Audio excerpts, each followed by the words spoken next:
Dire team ban.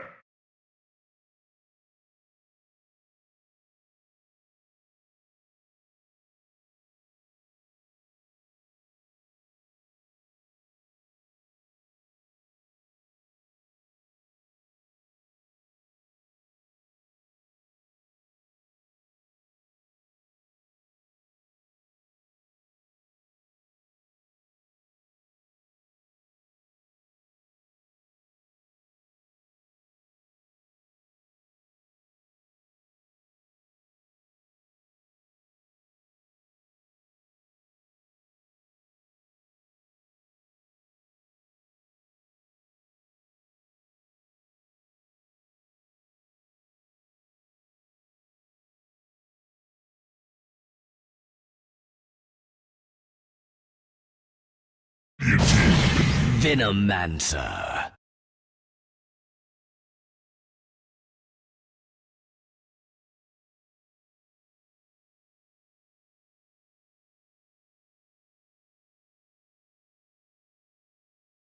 Dire team pick.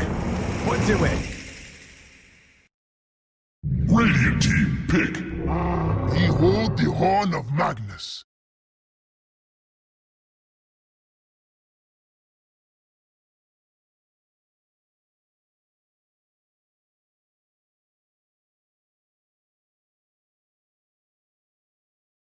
You have 10 seconds left. Dire team ban.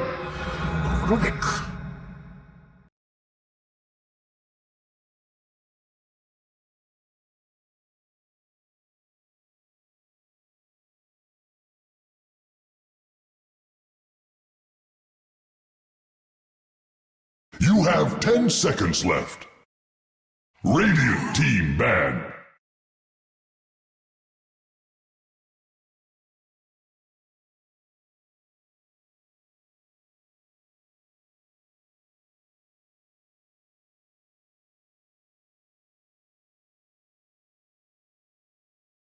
You have 10 seconds left. Team ban.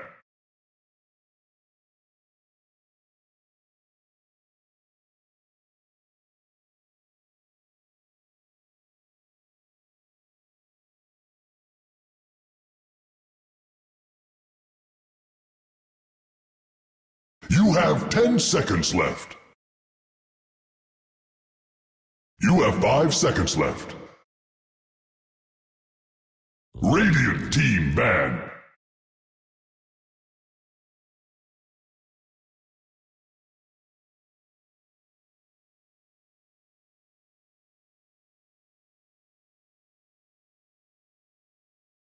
Dire team ban.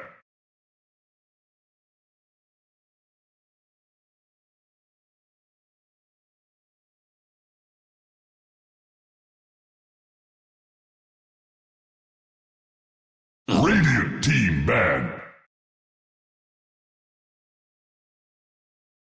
Radiant team pick. Dire team pick. Gyrocopter!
Dire team pick. Oracle.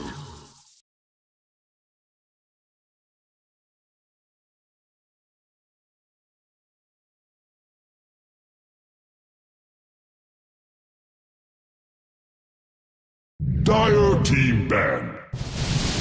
Morphling.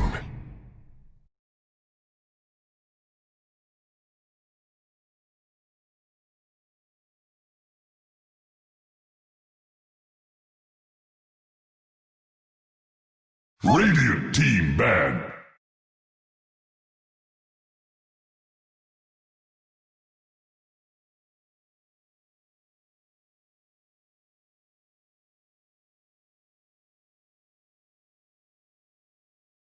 Dire team ban.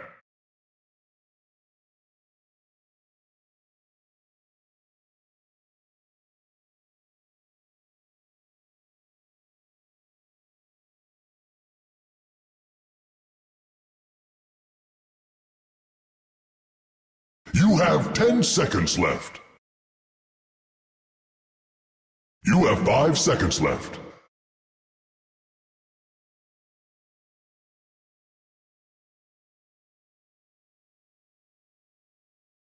Radiant team ban.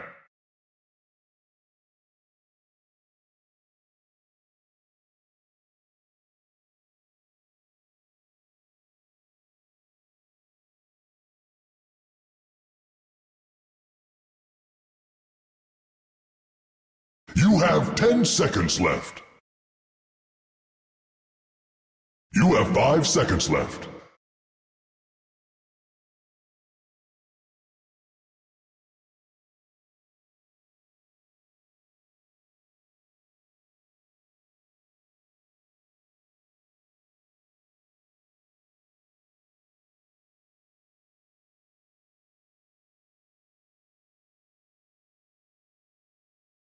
Dire team pick.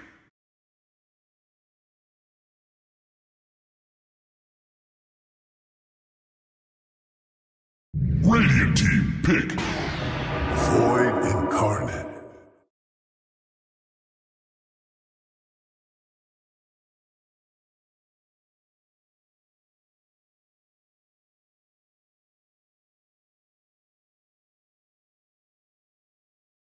You have 10 seconds left. You have 5 seconds left.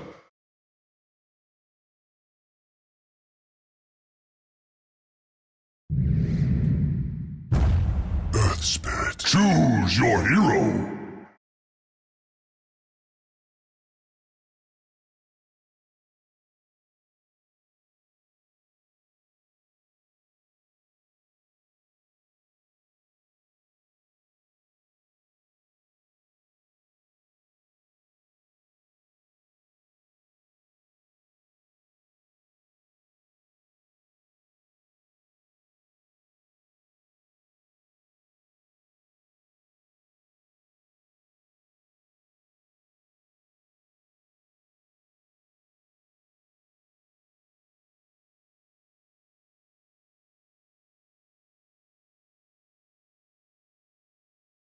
You have 10 seconds left.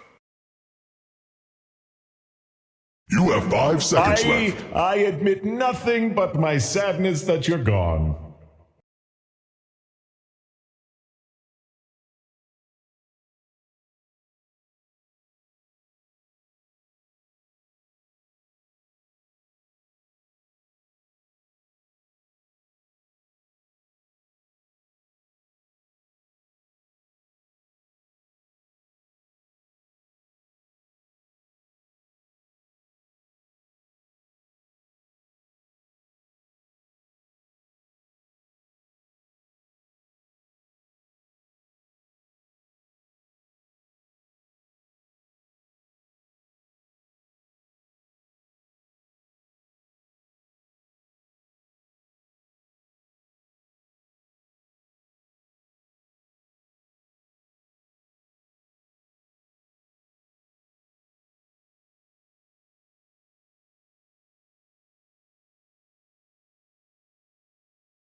Faith in fate restored.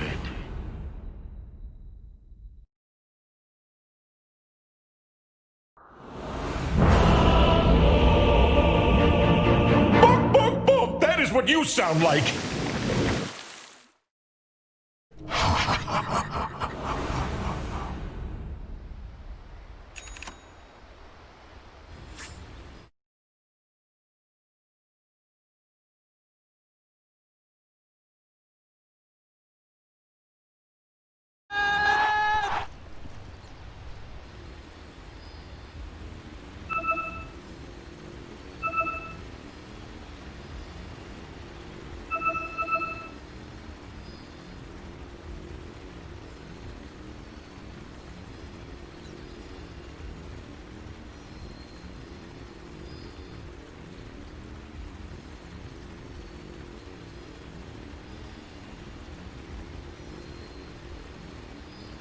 Ladies and gentlemen, the panel has spoken. They're a little bit split, a little bit mixture of opinions as to what's going to be beautiful, but we know it's beautiful, those shots. And also, my lovely co-caster, Trent, how you doing, sir? See you later. I don't think I can really measure up to those shots of Thailand, though. Jeez, that is absolutely gorgeous. Well, thank you so much for joining us here, ladies and gentlemen. As we upper bracket match. You saw the lower bracket yesterday. We lost a couple of teams, and no one going home today. But you'd like to say that upper bracket as long as you can. Absolutely. And a great match to start us all off today. Panel talked about it to death. We got Neon facing off against TNC, two electrifying teams, you could say. I think that these guys had a lot of pent-up energy and, you know, maybe some Earth Spirit rolling around, a little bit of Venomancer just gooing people up. Yeah, finally. Finally, Earth Spirit mid, right? The panelists, they were teasing us with it, mentioning it yesterday, and I've gotten to see, like, I think, like, maybe one game that I've had the pleasure of casting of the mid Earth Spirit since this patch started, but it's starting to pick up steam across various leagues and regions, so excited to see it again here. And if there's one thing I know about this hero, he gets very tanky very fast.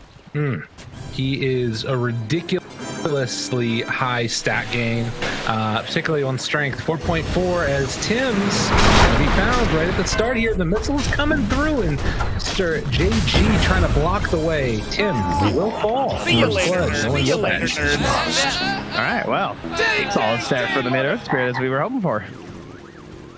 Yeah. What you want to see. Yeah, I think that it's really interesting because, like, you give him the mid lane, he gains basically like 20 or how much is it? It's like 100 HP per level, just about, with his like crazy high strength gain, and then of course, like, he also can rotate around and find tons of kills. Gotta hit those rolls, right? And then we're all good.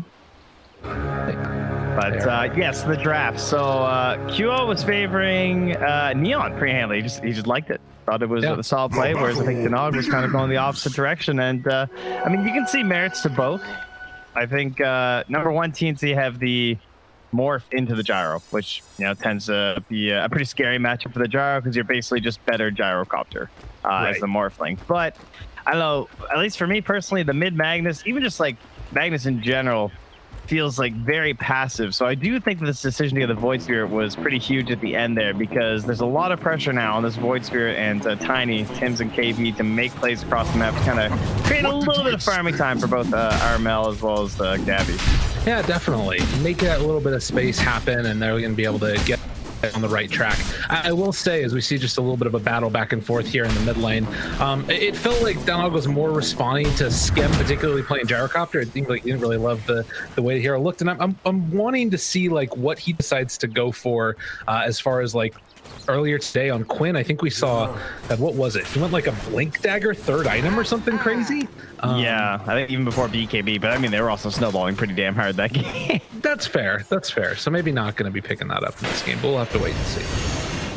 But I mean, the main key though is that we like the idea of the aggression from the heroes, though. That seemed to have been very successful compared to like the more laid-back nature of the more common carry right now. And that does kind of include Morphling, although we've also witnessed some mid Morphlings from like Gunner on the Zoomers that get active very early on. So maybe if Gabby can combine a little bit of that, that could be a little bit helpful for them. I have a feeling Gabby's going to want to get involved every now and then and just sort of farm up as well. But I always see him as a little bit more of like a get in there, get the job done, fight around a little bit type of guy. And well, speaking of which, they're going on to March up in the top side. And Fairy Fire, not going to be enough to keep you alive there, buddy. Play hard, get the kill.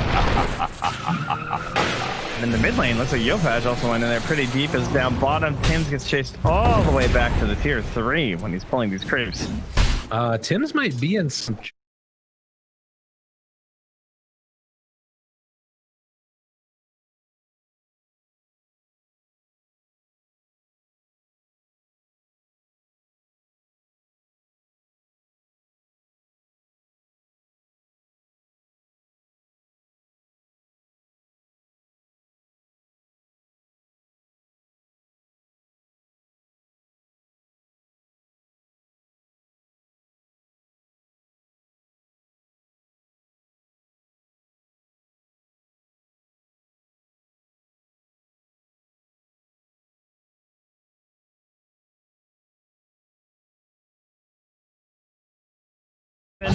Across the board. I mean, the best thing right now is What did you how much farm Pango's getting. 10-1, has the Rubik by his side, and the only threat is really this like support Veno. So I feel like for now, JG pretty pleased.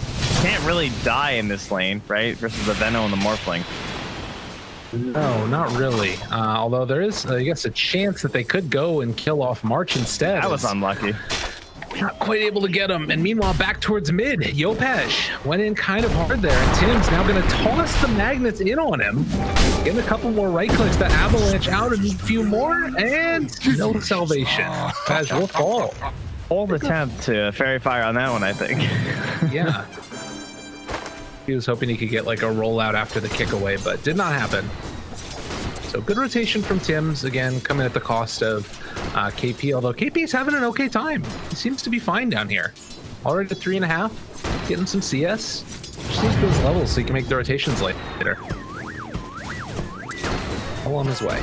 Yeah, and that's going to free up the Oracle, though. Wants to head to the mid lane for the 4-minute rune. There's a full bottle currently on the Earth Spirit. This looks like Play Hard, likely to go down. Can't quite get into range there to kill off the courier, and so they will be able to secure that for Rubik.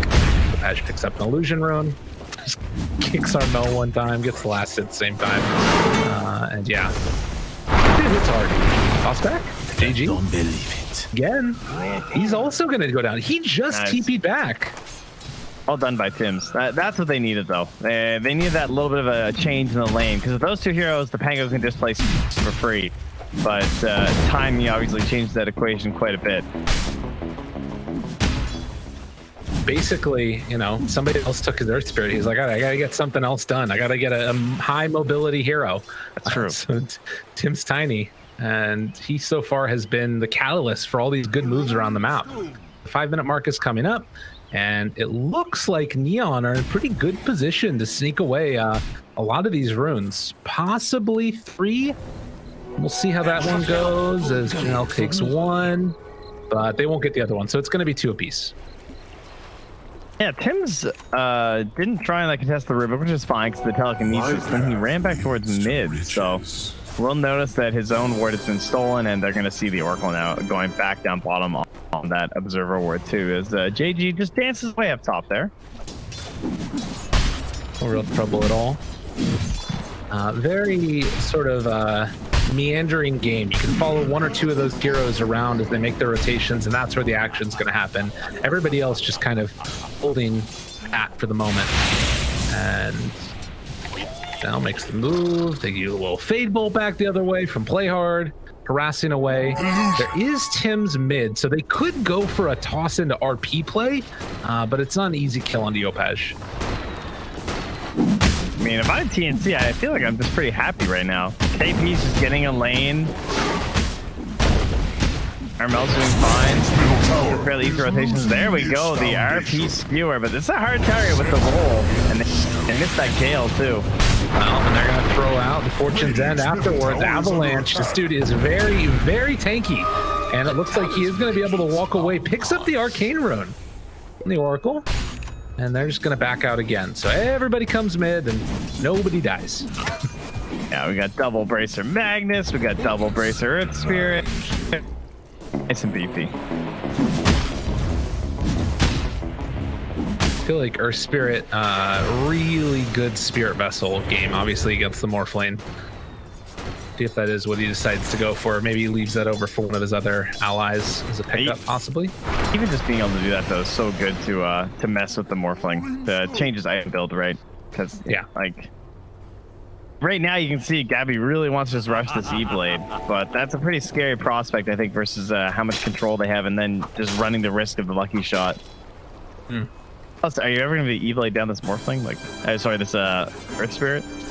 Yeah, unlikely. And you've already got like the pretty nice answer with Oracle once you get the points out of the Fate's Edict.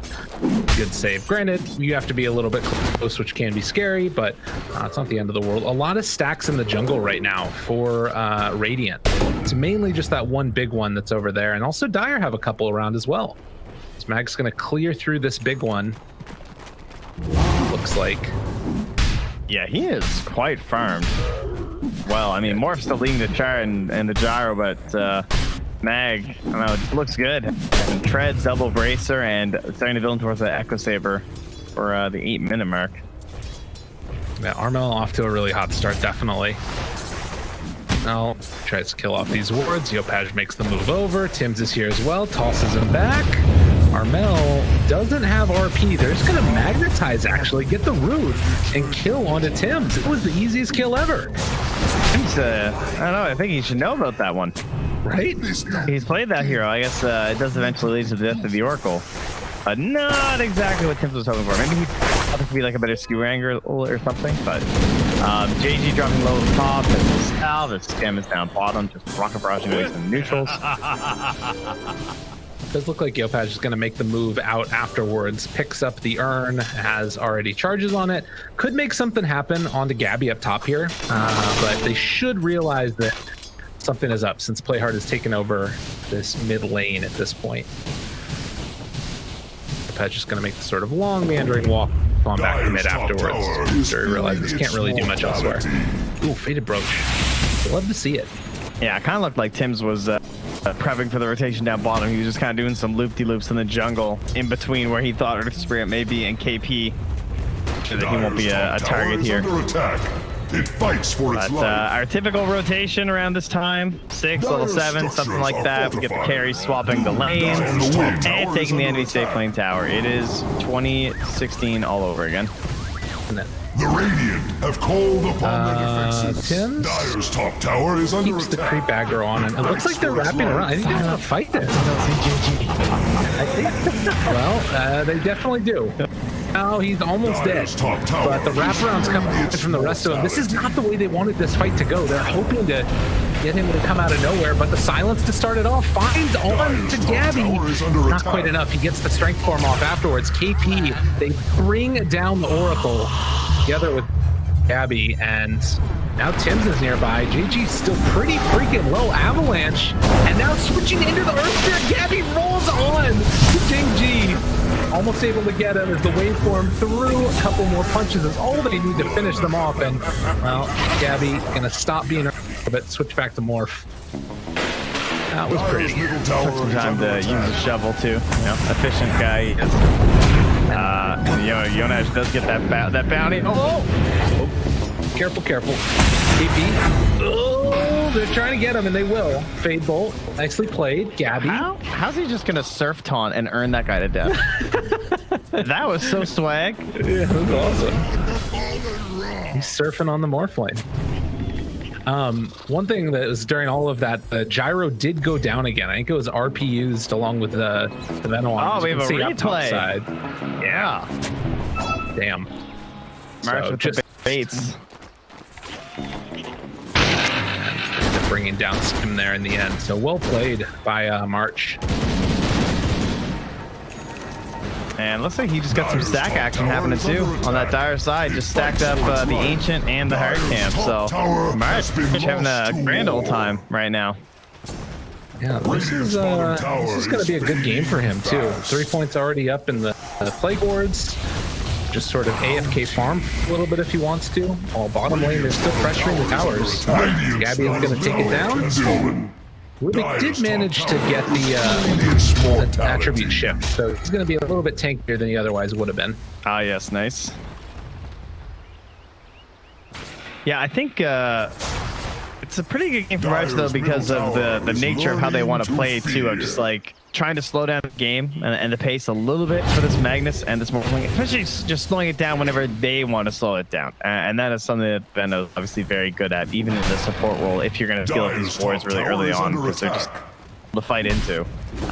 Mind you, they have some pretty good heroes for it though, like the core Earth Spirit can just like roll through and still commit, and Gyro is a relatively fast hero with some tools for taking care of the wards, big AoE damage and call down and stuff. You know, you're not like an Ursa or something, but in the end, the vision that you get from the wards as well as just the general slow on everyone still makes the team fights like much easier in your favor. Yeah. Well, I think See where he's farming right now too, though, by the way? See this? See, he stacks the ancient camp for Armel and just casually and quietly farms the camp nearby at XP range. See? Yeah. That's what you do, guys. Easy. Yeah, don't let the core know you're leeching his XP. See, but that's the thing that I think is super interesting about this too, right? Is that it's like you're playing this hero, and I think that there's certain timings, like you're talking about. You can slow it down when you want to. Like when Gyrocopter gets his BKB after the Aghanims, whatever other item he takes in between it. It's like crazy power spike where you want to be able to avoid the fights and stuff. So we'll see what that timings are that they try and hit. Probably around the Spirit Vessel will be another moment where they try and kill the Morphling, who, as of yet, hasn't really been touched. Gabby's been free to do whatever he wants, as he's taking down a whole stack of creeps on the bottom side of this as well. He's seen the light, though. He knows. I have to go for the Manta. Supporter Spirit, sure. You can get away with the E-Blade first. You can target the Oracle the whole time and then go back for your Manta. But Core Spirit, like, that Spirit Vessel is going to be done way too fast. So, correct decision here, I believe, from Gabby. Yeah. Play himself out of danger and not into danger as a smoke up by 3. The wraparound here, we'll see how it ends up working. They have the Spirit Vessel coming out on the courier, but it's not there yet for the Earth Spirit. And Mag, Armel, roll in, got him caught, kick back afterwards, the root and the roll. Going to be enough possibly to bring down Armel. KP though, interrupting onto that Oracle, trying to keep him alive. They managed to find that kill. So Oracle trying to back out of there. Yopaj in some trouble as well. Has a kick and then a roll if he wants to. Or they just run in. Skim shows up afterwards with the ulti. It's doing a ton of damage on the Skim. Trying to get him. They have Avalanche. 3 dead already. An unreal amount of damage coming out from Neon. Yeah, this team is terrifying right now as a 5-man unit. This is what Gyro loves to do, is get involved in any team fights, especially after a couple of the spells have been hit already. And so they still want a little bit more. The root came through. That was perfectly played. Oracle queuing it up on Yopaj, and then the roll secured the kill. Damn. Combo. Dire's middle tower is under attack. Wow, TNC. I mean, they had the gold lead before all that just went down, but that magnetized, that did a lot. Dire's middle tower. Most of the damage in that team fight was actually from Yopaj. Yeah, I think that decision, I thought he was just going to try and get out, but, you know, after the Gyrocopter was able to get into position and play sort of clean up there at the end, I guess it just goes to show, like, at level 11, he has 2100 HP and 10 armor. Like, this hero is really hard to deal with. Yeah. Yeah, it actually feels just like overwhelming. But they're gonna try a mission of their own. They don't have the blink yet on Tim's, and they don't even have the Yules on KP. This is a very aggressive smoke for like with no power spike. Dude, and unfortunately, it's been scanned. Yeah. Yopaj is like, come at me. Let's go. You want to battle? I am Yopaj, and I got a magnetized for you. Dude, he does not care at all. That guy. All right, this is broken. How did he do that? He's so strong. I can't believe that worked. Oh my god, that was beautiful. Dude, he just... All right, this is the replay. Look at That's this like guy. the next level of smoke detection. Oh, hey! Oh my goodness, there's an enemy team here, guys. And just turn it all the way around. Use everything on Yopaj, and they don't kill him. Man, that is just straight up comical. That was before treads. 6 spirit vessel charges. Yeah, man. Oh, Gab, you gotta hurry up on that manta, bro. Get out of here. You got some problems. It's not Dire's safe. middle tower is under attack. God, this double bracer build. Is he? Did they kill him? I think he might be dead. They definitely can. Dire's middle tower is He learning does to 187 damage a right click on top of it. Like with these treads now, he beats people Dire's down. middle tower is Oh under man, Spirit attack. Vessel destroys this No hero. gale can Oh, stop good the God. flames. Yeah, needs that manta. Dire's structures are 500 and a little bit more than that gold away. They at least have the Aghanims finally now for, well, no, that's for the Gyrogrammers. Never mind. That's their team.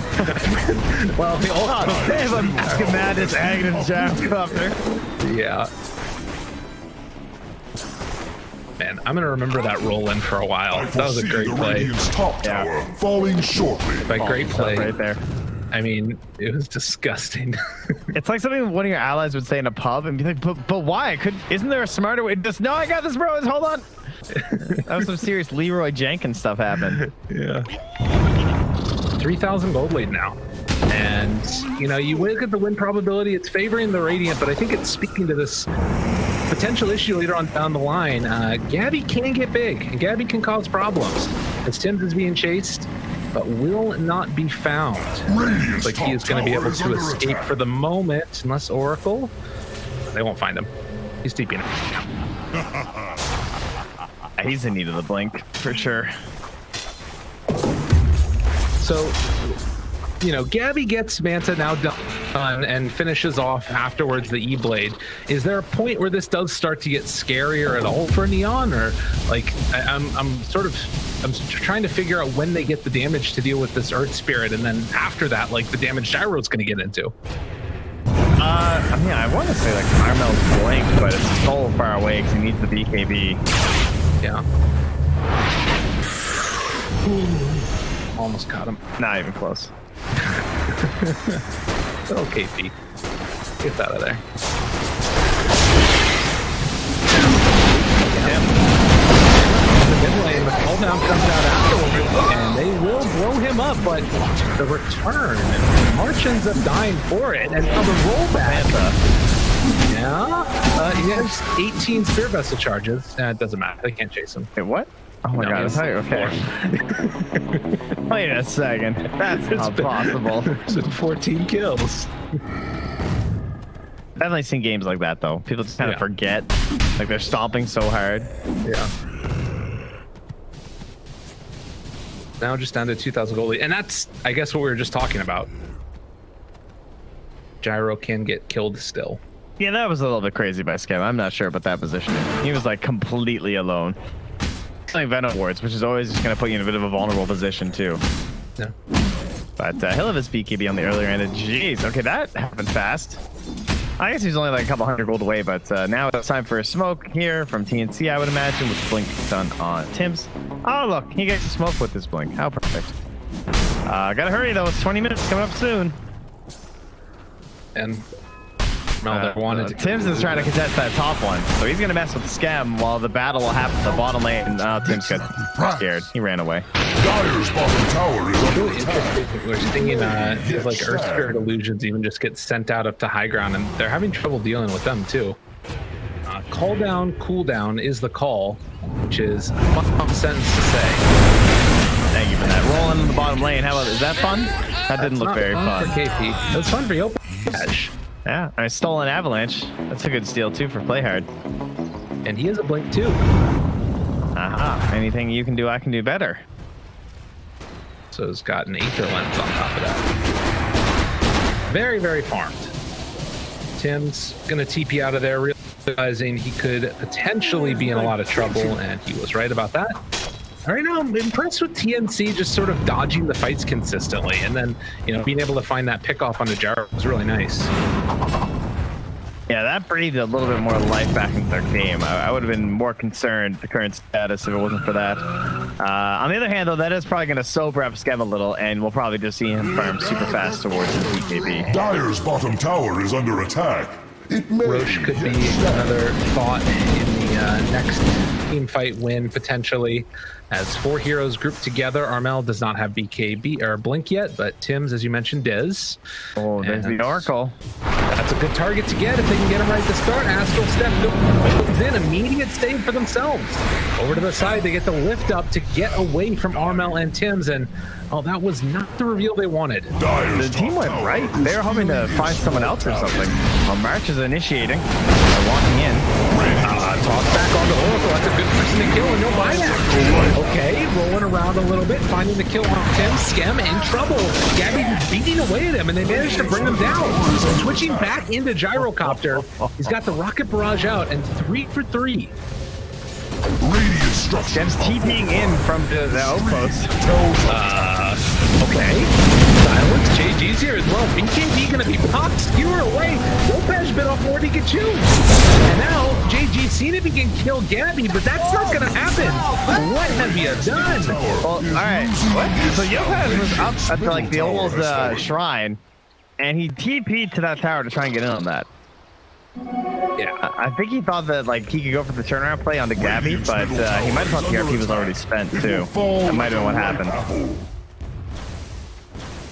Whatever the case was, it did not work for Neon, who take this early lead and start to fall apart a little bit now. The plus side, at least, is they did get the stolen RP on Rubik with the Blink Dagger. So this is going to be stunned for a very long time with the Arcane Supremacy working. But they need to find a way to make use of it. Man, I am very surprised that he managed to surpass Skem in this game. I mean, Skem now up to 3 deaths all of a sudden. Now, remember that like one time they picked off Gabby with the Earth Spirit, and it's like, oh no, end of the road here for Gabby. And now he has Manta BKB, so that's the end of deaths for him, at least by solo heroes. Like, you need a full-on team fight to kill this guy now, because they don't have anything through the BKB. No. And they're not going to for a very long time if they ever even get one. Well, he has RP now, and does land it only on... Well, that is through the BKB. That they can do.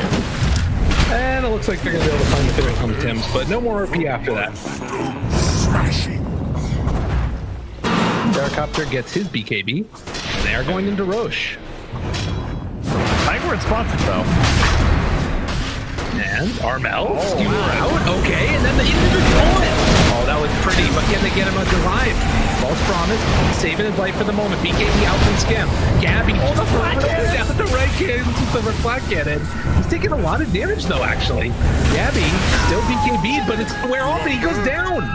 Oh my god, the timing of that from Yopaj was brilliant. I think that wasn't quite as scary looking as he thought it was going to be. And what is this? They're smoking out. They're after the mag. Okay, they found Armel. Yup, has a little miscue on the roll, but they got him with the brute afterwards, and now Skewer flying around. Looking like Superman. Yeah, they managed to get Roche. Okay, and back we go again. Yeah, I thought he stole the Sphenax for a second there. That was quite the little leap.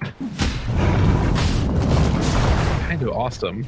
As we're going to take a quick little look-see at this again. So, yeah, the Skewer into the 8th taunt, and then they can't quite get the finish. Oracle save comes through, and there just was not enough damage here. Precious bounty. Yes. I think going Manta BKB limits your damage on the Morphling. Kind of what I learned here at this point. Yeah, it was probably a better fight timing for Neon, that is true. He's now going to start building in towards that E-Blade and probably try and hunt Sir Oracle here. Going to TP out the roll right where he was, but the missile already signals that he is away. 6,000 gold leads still. Big win after that fight in the Aegis. And good. Dyer's Team doesn't want to come. I mean, understandable. He is so farmed right now. He's ahead of KP. He's got Blink, Force, Aether Lens. Like, what? Yeah, KP got into the unfortunate position that the Void Spirits can find themselves where, like, the rest of his team didn't necessarily want to fight that much, and he is a fighting hero. And then you also don't get the levels as fast. Even though he had, like, a bit of a solo lane, it wasn't as good as being in the mid. And Tim just gets skewered back in again. Dude, man, crushed. Yeah, this guy's a baller. They kick back again onto Armel, who's going to BKB and TP out of there. Longer wants to be around here. Radiant's top tower is under attack. It definitely has that feel for KP where Radiant's courier just has not worked out the way that he wants it to. They won't be able to run down March, it looks like, but they roll back away, take control of this area of the map. I think the Plague Ward saved him, or else Playhard might be able to get the Blink Skewer. Yeah. Dire's middle tower is under attack. No Gale So can at the very least, stop the flames. TNC are doing a good job of sort of pushing out these side lanes and getting farm on their other cores. Gabby definitely needs some me Dire's bottom time. tower hopes for aid. Radiant's top tower is under attack. His shell and dire structures are fortified. Big Whisper of a old strategy. heels coming out from Scam. He can walk forward again, roll in, tries to find one. They are going to get the Venom ulti out, but that means it's stolen by the Rubik, and they will not be able to kill anybody else. Falling short. Arcane Supremacy Venom ulti. Oh, God. That's really scary. They find Gabby again. Silence. Oh, Manta. BKB. Wait for run in. TP out and going to manage to The escape. Radiant's top tower falling shortly. Get rid of the rest of that pesky agi Dire's as he bottom wants to. tower is under attack. It may yet stand. Very, very cool. Great start again for Neon. It feels like they've been setting the tempo with the Earth Spirit and then making consistent kills around the map. And this whole time it's getting towards Skem having his Scotty done. Yeah, nice and tanky, and continuing to reduce Morphling. If he tries to like go strength morphing and everything outside of his BKB, gonna run into some trouble. Not really canceling out any big heal auras or anything though, because they don't have any. No. The only aura they're working with right now on the side of TNC, I think, is the pipe, and the ring of Gila, I guess. Which, you know, it's really feeling to me like just when you get that 5-man together from Neon, it's so much more potent. Granted, we haven't seen like the big value to all of them when there's been chances for it, but you know, there's that opportunity later on down the line. Armel also now has like, you know, big BKB, big Blink Dagger, Dire's bottom tower. and that hopes unfortunately for is a aid. stolen Empower though. Oh no. More Dire's damage bottom tower is to under all of his attack. friends, and It may yet Scotty, stand. yeah, with the Empower, it's going to be even more damage. Damn, dude. Dire's bottom tower This is going to be Yeah, now attack. 161 plus 55. Let's see this. All right. Dire's bottom Plus tower 106. has fallen. No big deal, you know. It's a huge issue or anything. He walks right on into it, chasing for more. Armel trying to escape, does have the missile on him. They force-step forward the missile, but Armel is going to manage to TP out of there. Oh man, that would have been so sick. And never worse. No. At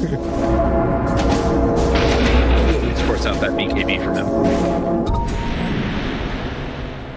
So good dodge by TNC, able to escape from the clutches of who probably are going to wait for the next row, I would imagine. What have we? Now there's the fact that JG is going this like full aura build, right?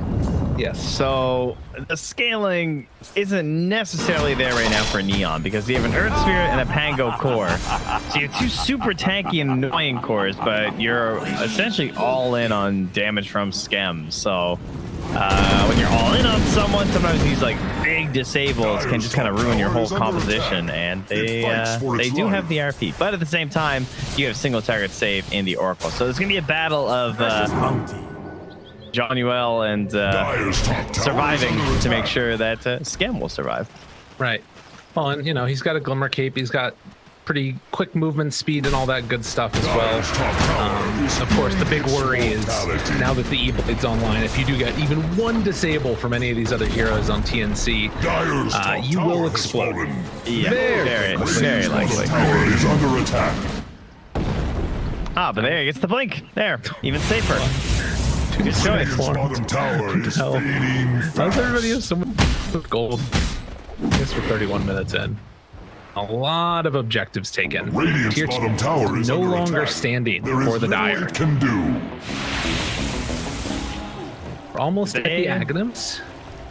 They didn't get any outposts, did they? Either. Radiant's bottom tower I is think it was under attack. captured in time. Nicely done by Neon.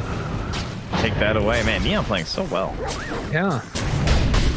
It's an impressive team. They came in through the open qualifiers just a couple of months ago, won esports, and they're looking really good now. I think this is a team that everybody kind of needs to be on the lookout for.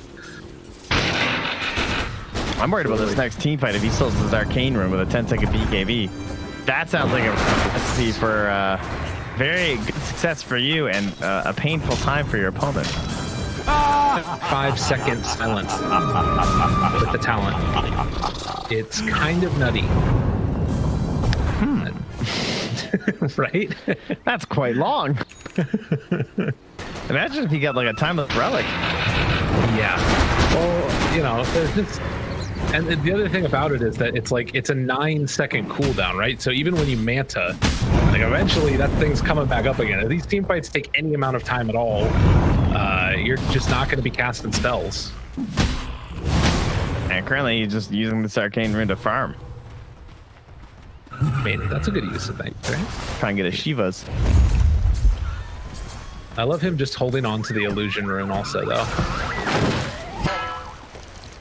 Nice little dispel if things get a little bit dicey. Yeah, I was gonna say, I saw the minimap. This looks like a smoke, huh? Yeah. Play hard. Does look to evacuate the area.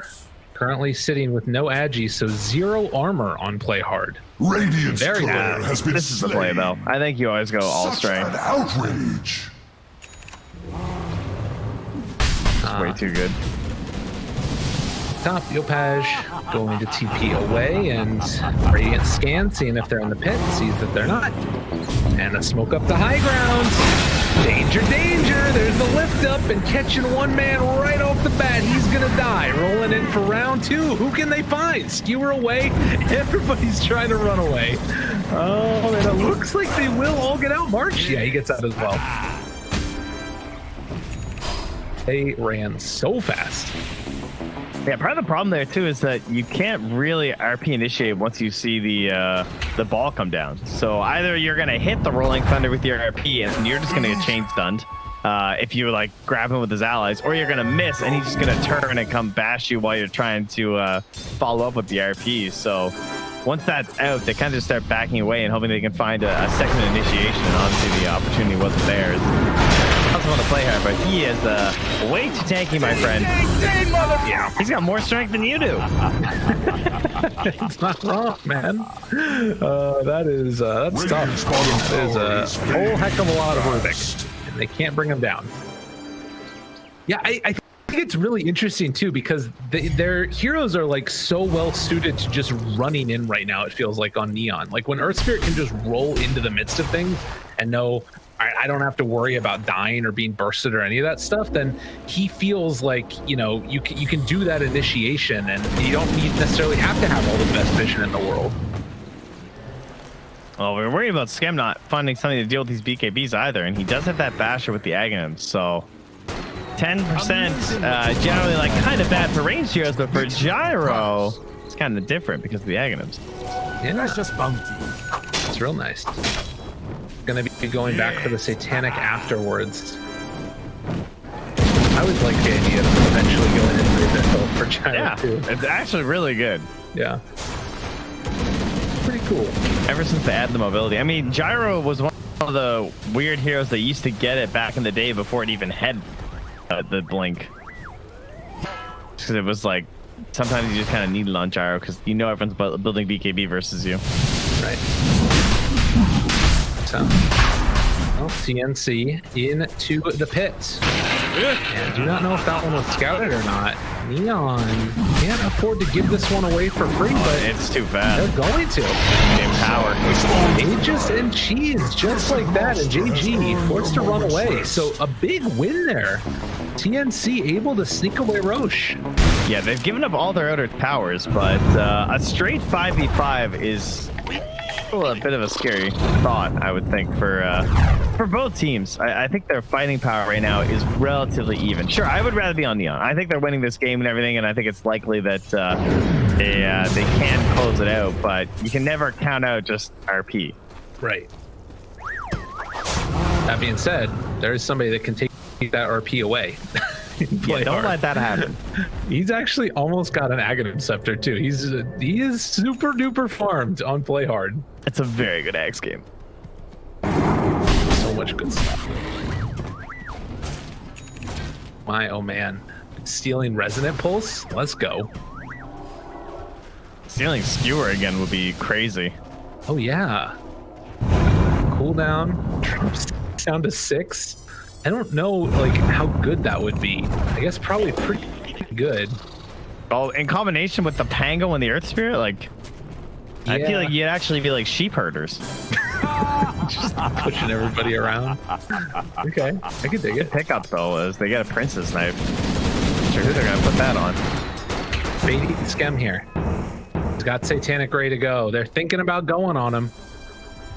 Oh, Radiant. They got all the vision in the world.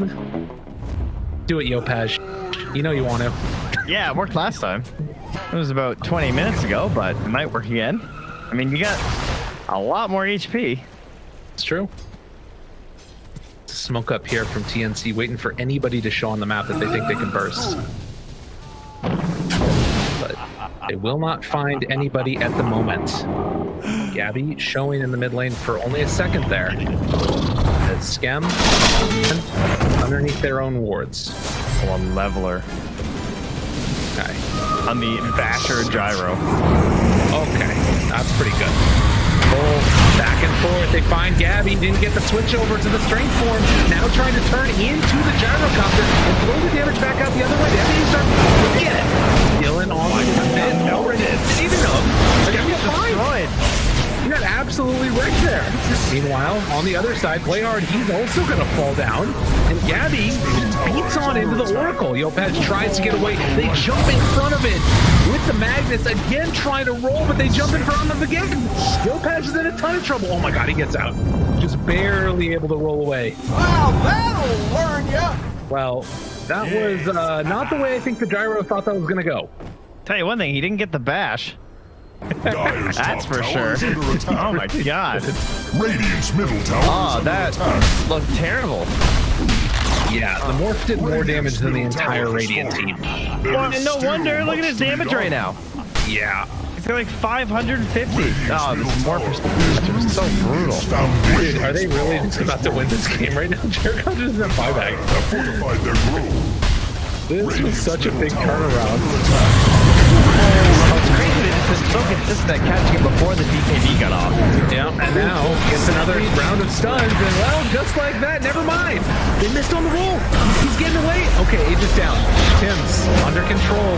He gets bashed, beaten, possibly killed, and now Gabby versus the world. Can he do it? Trying to roll away and just have the TP. Well, so he's out of there.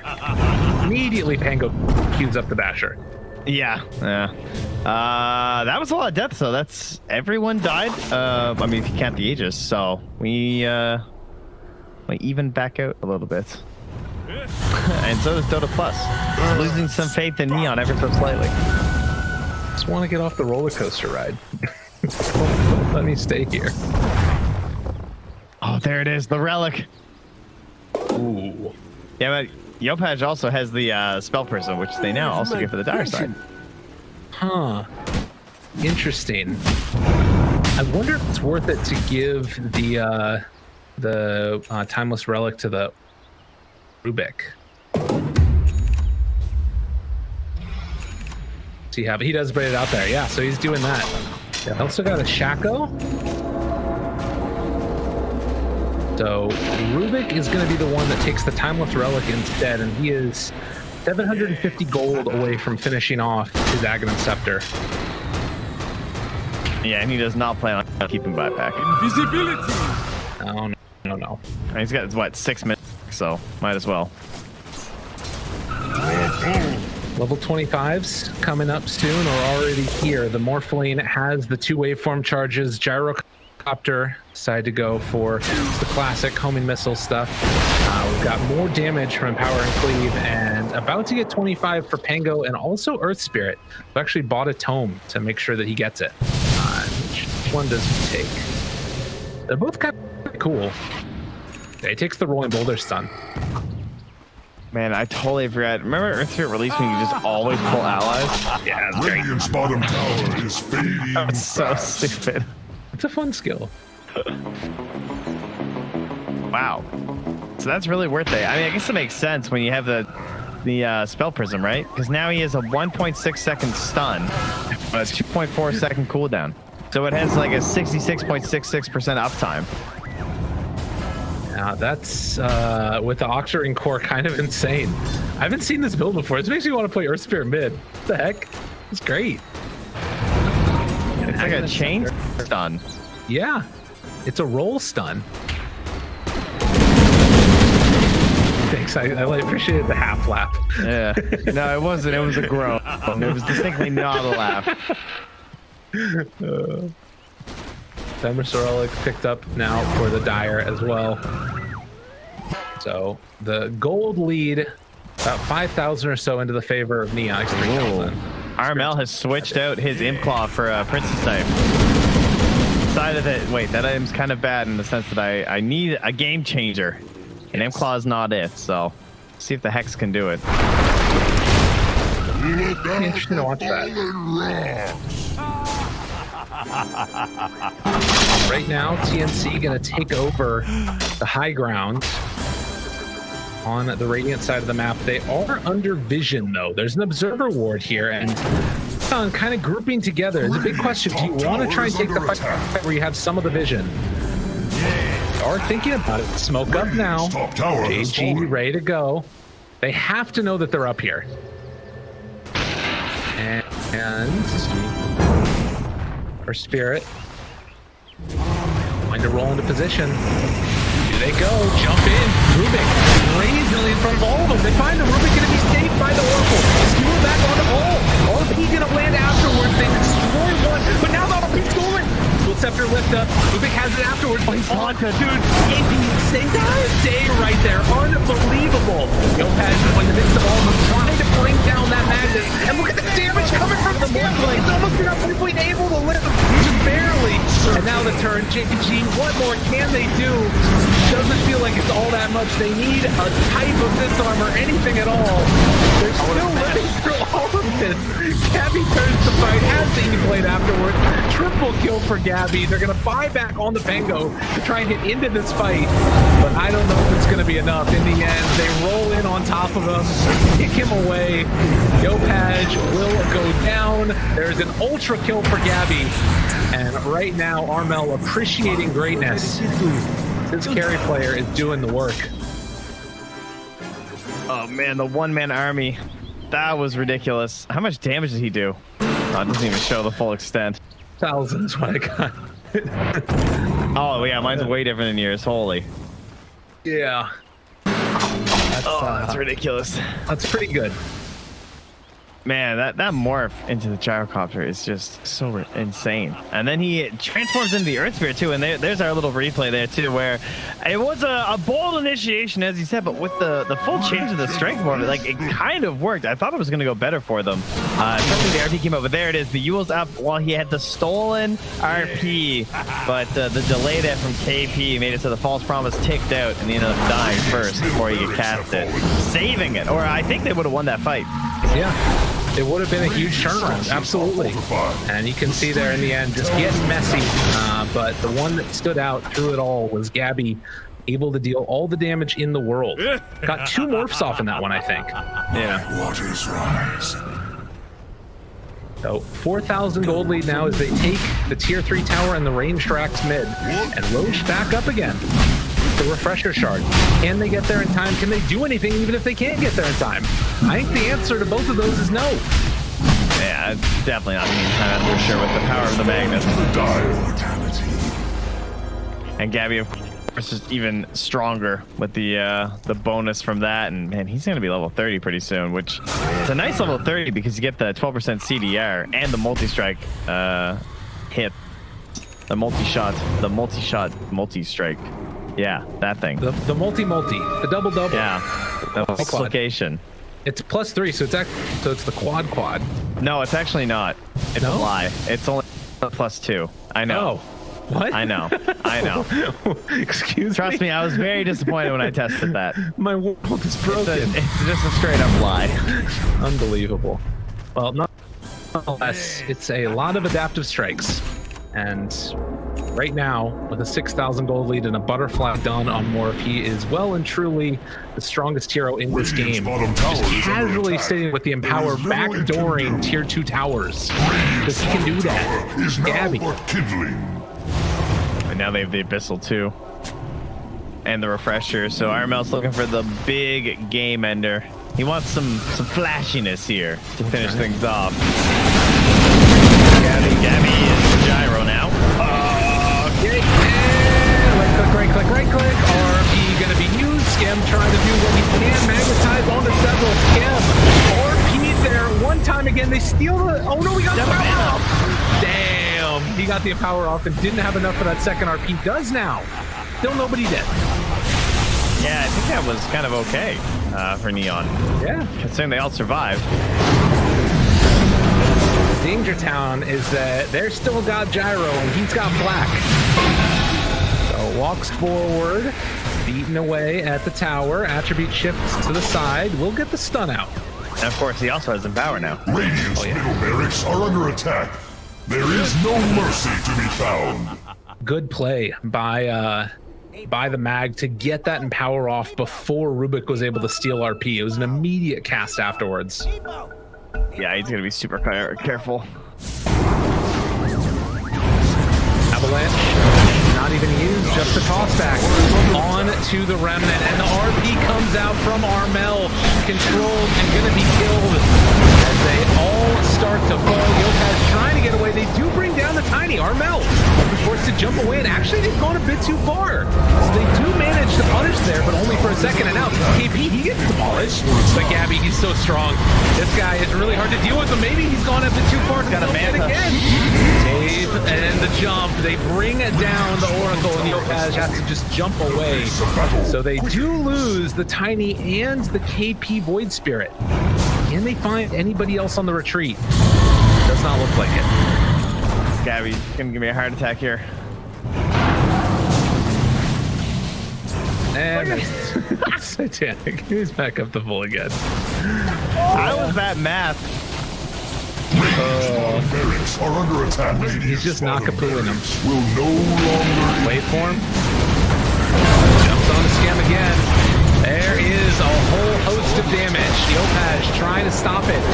Armel goes in afterwards. Abyssal Blade. What more can they offer? He jumps out of there, skewer back the other direction, and with everybody dead with the exception of the Earth Spirit. Well, also the Rubik now. Nah, there's just no way. It's far too much damage as Gabby beating down buildings, taking it down the Ancient, and no amount of lifts or Fade Bolts are going to stop this pressure and this eventual victory. The GG is called. TNC pulling out. Yeah, Neon maybe too patient? Is that what our end result was? Like, did they ever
You have 10 seconds left. Radiant team ban.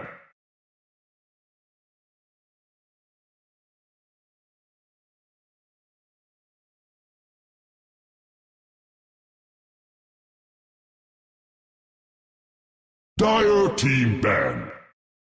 Radiant team ban.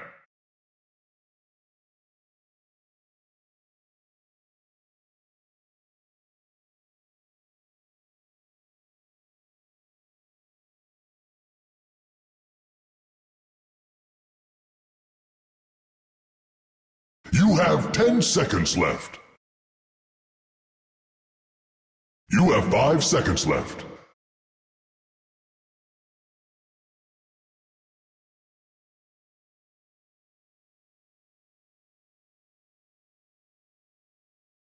Radiant team, pick.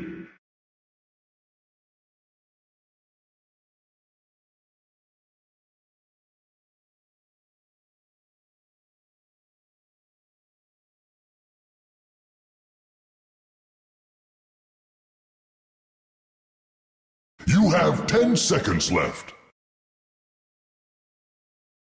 You have 5 seconds left.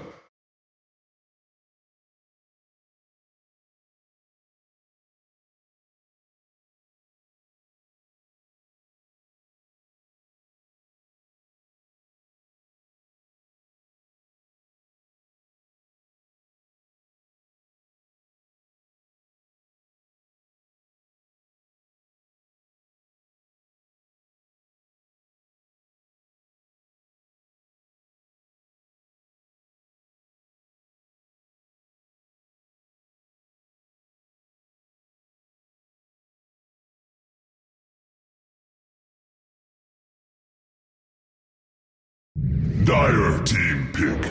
Imba Spirit.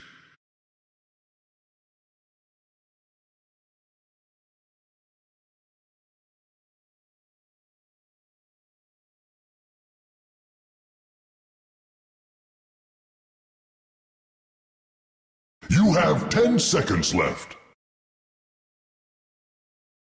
You have 5 seconds left.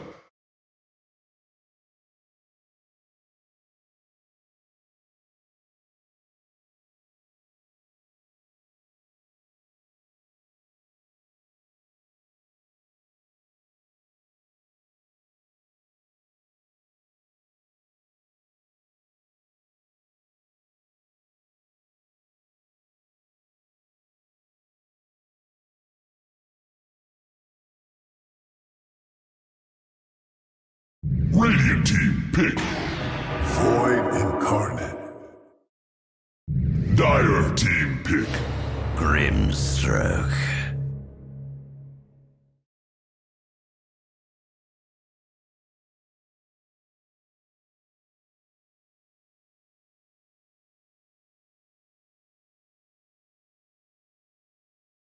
You have 10 seconds left. You have 5 seconds left.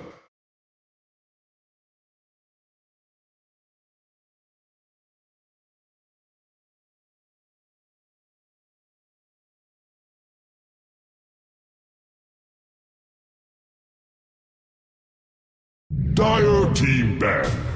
Anti-mage.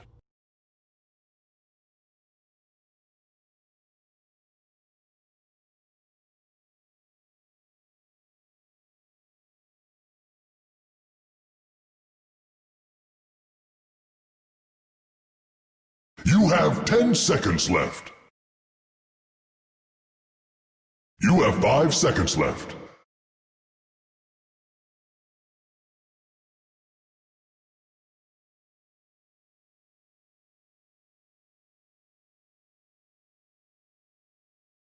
Radiant team ban.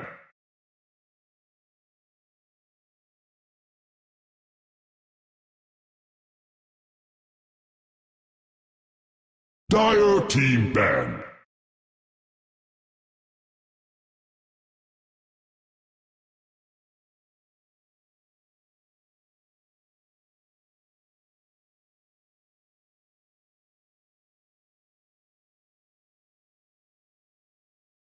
You have 10 seconds left.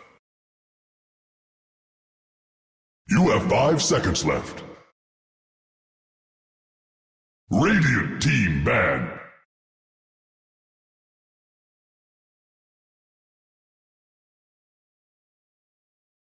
Dire team pick.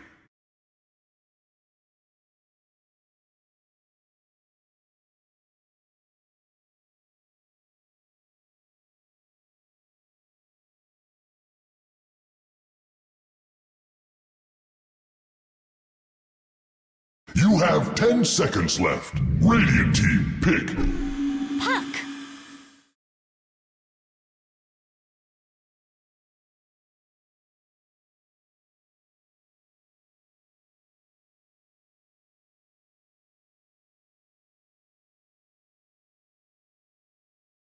You have 10 seconds left. You have 5 seconds left.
Night. Choose your hero.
Ding, ding, ding, mother...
that smart. Ding, ding, ding, mother... The greatest tragedy of our eon. See you later, nerds.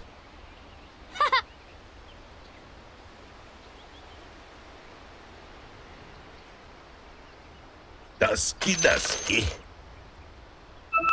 Dusky, dusky.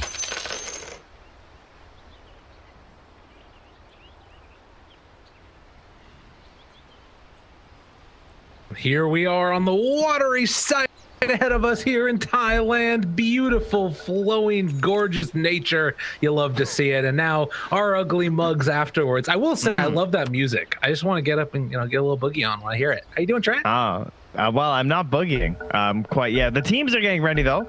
As they had we needed a restart, but other than that, we're all set. We're into this game, and we've got some ice versus ice. The AA versus the Tusk is once again we're greeted with the terrifying extra limbs upon our ancient apparition.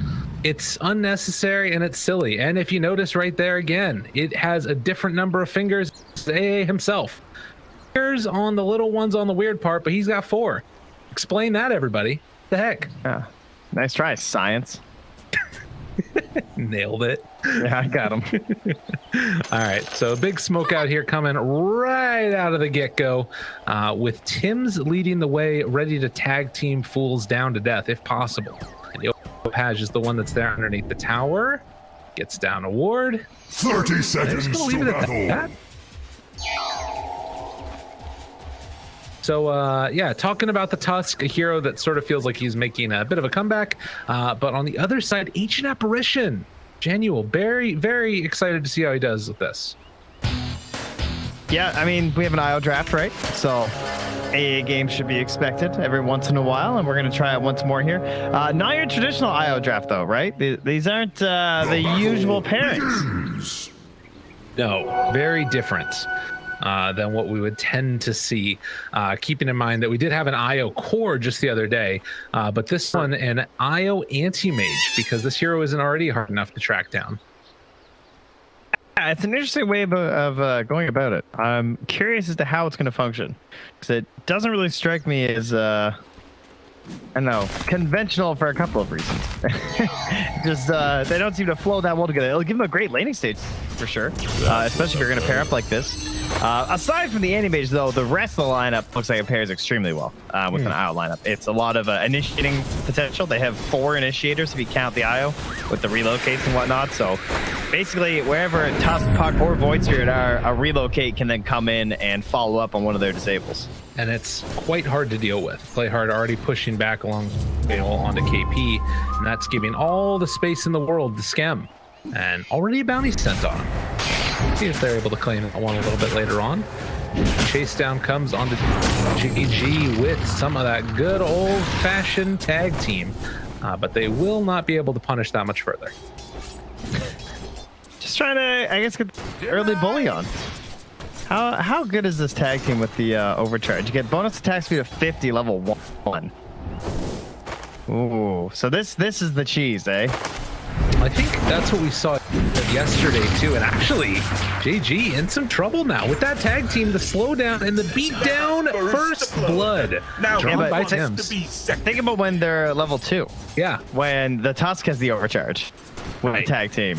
That's gonna be gross. Yeah, people are just gonna die. All right, I like this. Very sneaky. It reminds me of the Wind Ranger Tusk that they were running with Liquid. Boxy would play the core Tusk, and they would get to support Wind Ranger for Taiga. Yeah. It does mean, though, that since we've got 3 heroes down bottom, it's KP solo against this dual lane. But I think that's probably okay, because we can't really kill him as, well, down bottom, JG again in trouble. Neon. That's so much heroes. Dude, that overcharge, devastating. Yeah, you can't. You actually can't. What can you do if they activate that? Well, right? Like, the tag team is just way too much damage and slow. Night Stalker can't play into this. No, he really can't. And play hard, like, he can't come down here either. I think if I don't know what Night Stalker actually does now. Like, he's walking back out to lane, but he's going to be completely zoned out of XP range. He's gonna come down here and try and like pull the wave apart, I guess, and just try and keep last sitting. But it's a dire situation here. Dire definitely is favoring it. That's for sure. Armel. Yeah, I wasn't sure where to go with that one. Don't worry, I knew there was something there, but I lost it. Thanks, bud. At least Yopaj is having a decent time, and so is Gyrocopter, to be fair. Oh, hey, look, guys. Nice Stalker came back. Hello. I hear you like the die. More punches, beating down, and almost killing JG. He only got 90% of his HP, guys. He failed. How much mana did that cost us? Not a whole lot. A grand total of 110 mana across 2 heroes. Dude, this is devastating. That's the greatest trade deal in history.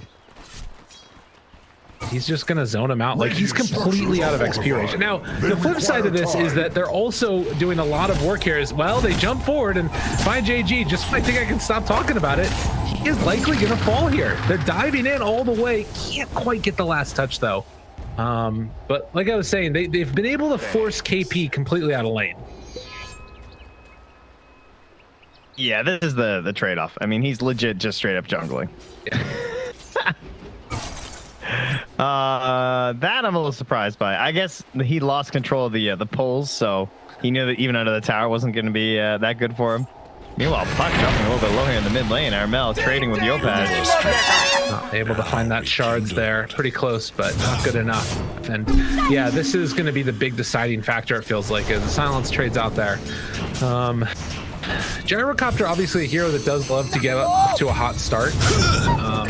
As well, they kill play hard. March will go down for it.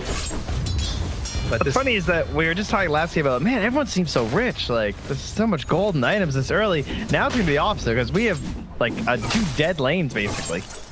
Yes. That don't really show signs of being able to catch up anytime soon. This lane being over here is great for JG, and meanwhile up top KP, he's able to get that side pull off a little bit. So there will be a creep wave coming into his tower, which should make things slightly better for a bit. As rotations come in, but Armel will be able to dodge away. He goes and picks up the bounty room. A prize. Benefits the Puck. Yopaj has to wait till he's level 6 for such fancy plays, but will also be occurring here soon, so not too much concern for him. Shards not quite able to connect on bottom as still trading hits there mid. Armel forced to jump away afterwards, but yeah, you can see that JG having a better time now that it is nighttime, but can't get that pull off. Tim's there to interrupt yet again. Yopaj underneath the tower, but Isle moves in and they're able to keep alive that Puck. Yeah, actually have to rotate this high around a little bit now. Can't just fully go on the aim. I guess they're also just thinking, like, you know, we've secured enough the aim, diminishing returns here. As they miss the shards down bottom. Can't trap JG in there. Probably would have been all right anyway, but at least could have burned a little bit more of his health. And you compare, KP's still coming out a little bit ahead in this, almost a level ahead of them, as they will take down that Grimstroke. Meanwhile, jumping in, Armel, he has already used the coil and is going to die to Yopaj. Yeah, and March has a DD, but he's not actually that scary to Yopaj. No. So. Not in the least bit. Okay. So 6.5 minutes, still very even so far. How is the anti-mage doing as far as items? He's just queuing up straight Battle Fury as to be expected, as Skim and KP are trading hits up their top. And will get hit by the stun, forces back JG yet again. But yeah, it looks like he's going to be fine up here. This KP Void Spirit, it's really hard for them to dive him. Mortality. Now, what is the counterplay when they try this exact same thing with the Dream Coil, where they're gonna have this like tag team plus tethered hero, and they're just right-clicking away on this like gyro? They don't really have a good answer, do they? I mean, I guess the best thing they have is a rotation coming in from Yopaj and like a double bolus or something, and then trying to get through the turnaround from that. As geez, that was quick. Yeah. Someone dropped their ice cone on the ground there. He got exploded. Yeah, it's, I mean, if you step too far forward and you're not getting eyes on Tusk, you're just going to explode. So we'll play by Tim's there, making these good rotations with the boots early. Call down used over in the jungle to just farm up some creeps while Ash pushes out the lane. And you can see Scam retreating to where they built up a few stacks for him along the way. Net worth laid right now, a little bit for him. One problem that I see here too, though, is as we get the coil, this is that kill they really need. Tim's trying to make it work. Stunned, but he gets away just barely. Oh, Yopaj, 80 HP. That keeps him alive. And actually gets the regen, of course. Oh my god, that's unbelievable. Tim's, he is going to be stunned, but they do break the regen. And Yopaj, he stuck around a bit too long, but there's the remnant away. And just when I thought they were going to get him, he gets away again. Oh, good. But so KP, he did okay, and you know JJ's back like farming now. But Night Stalker likes to kind of snowball, play the early game. So starting out this week feels like a worse situation than the Void Spirit doing the same thing, just because like it feels a lot easier for a Void Spirit to play off his allies and like set stuff up compared to what JG's gonna have to do. Totally. Yeah. I mean, JG, yeah, you can jump on people with the Void. The Crippling Fear is quite good as well. But you kind of need like that +1 to play with. And I mean, I guess it's probably going to be Ember that he needs to do that with. Him and Yopaj are going to need to group together at some point and make some moves. And the Grim, right? Yeah. Like then you can actually like steroid up your hero. The problem is you don't have that nice get out of jail free or initiation card, depending on what's useful for you, that both the Puck and the Void Spirit have. You just have I run in. So your ultis really need to count, because that's what you're going to have to play on. And to be honest, depending upon what these builds end up being, like, he might just explode too, right? Like if somebody builds a medallion, or if you get like a Blightstone on KP and they've got tag team working, like even if JG runs in, he might still just die.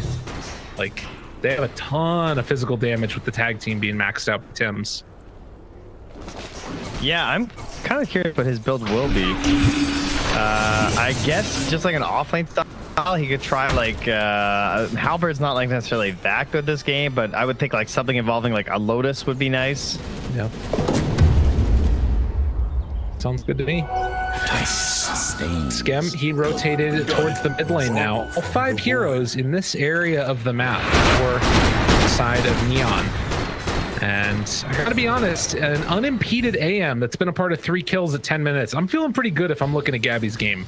Yeah, true. But Skem's also been fine and has the Mask of Madness and might be able to play a little bit sooner, but the other 4 heroes look pretty early game centric there from Tnc as they get an easy one.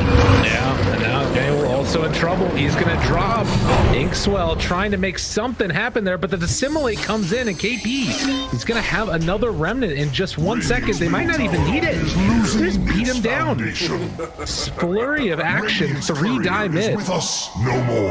Then afterwards, like, you look, Gabby's like diving the Night Stalker underneath the tower. Tower is under attack. Oh, Playhard even lost his tome. That's depressing. On his courier. It's hard out here for ice cream. Radiant's middle tower is under attack. Okay, they see that Yopaj is nearby. Astral Step, jumping on to March. March decides to try and get away. Oh my god! Oh, nice. The side of fist, though. Almost there. Yeah, the DD's too much. Yeah. Still managed to get out on the Void Spirit, if nothing else. Good play by March there to try and get away just by the tether out, moving in a little closer. They're bringing the puck down, bottom now. Okay.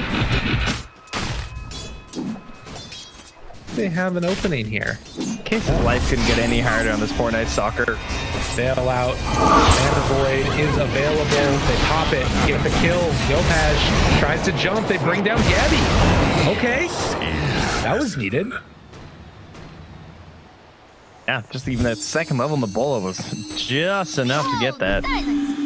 Now our will slowly make his escape. Hope that no one else is there lingering around as they head for that haste rune, but KP gonna snag it away from Yopaj before he can get there.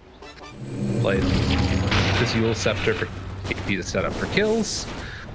This has been Tim's left alone up top for a very long time on TNC, and it looks like he's going to be trying to go towards a Glimmer Cape, most likely.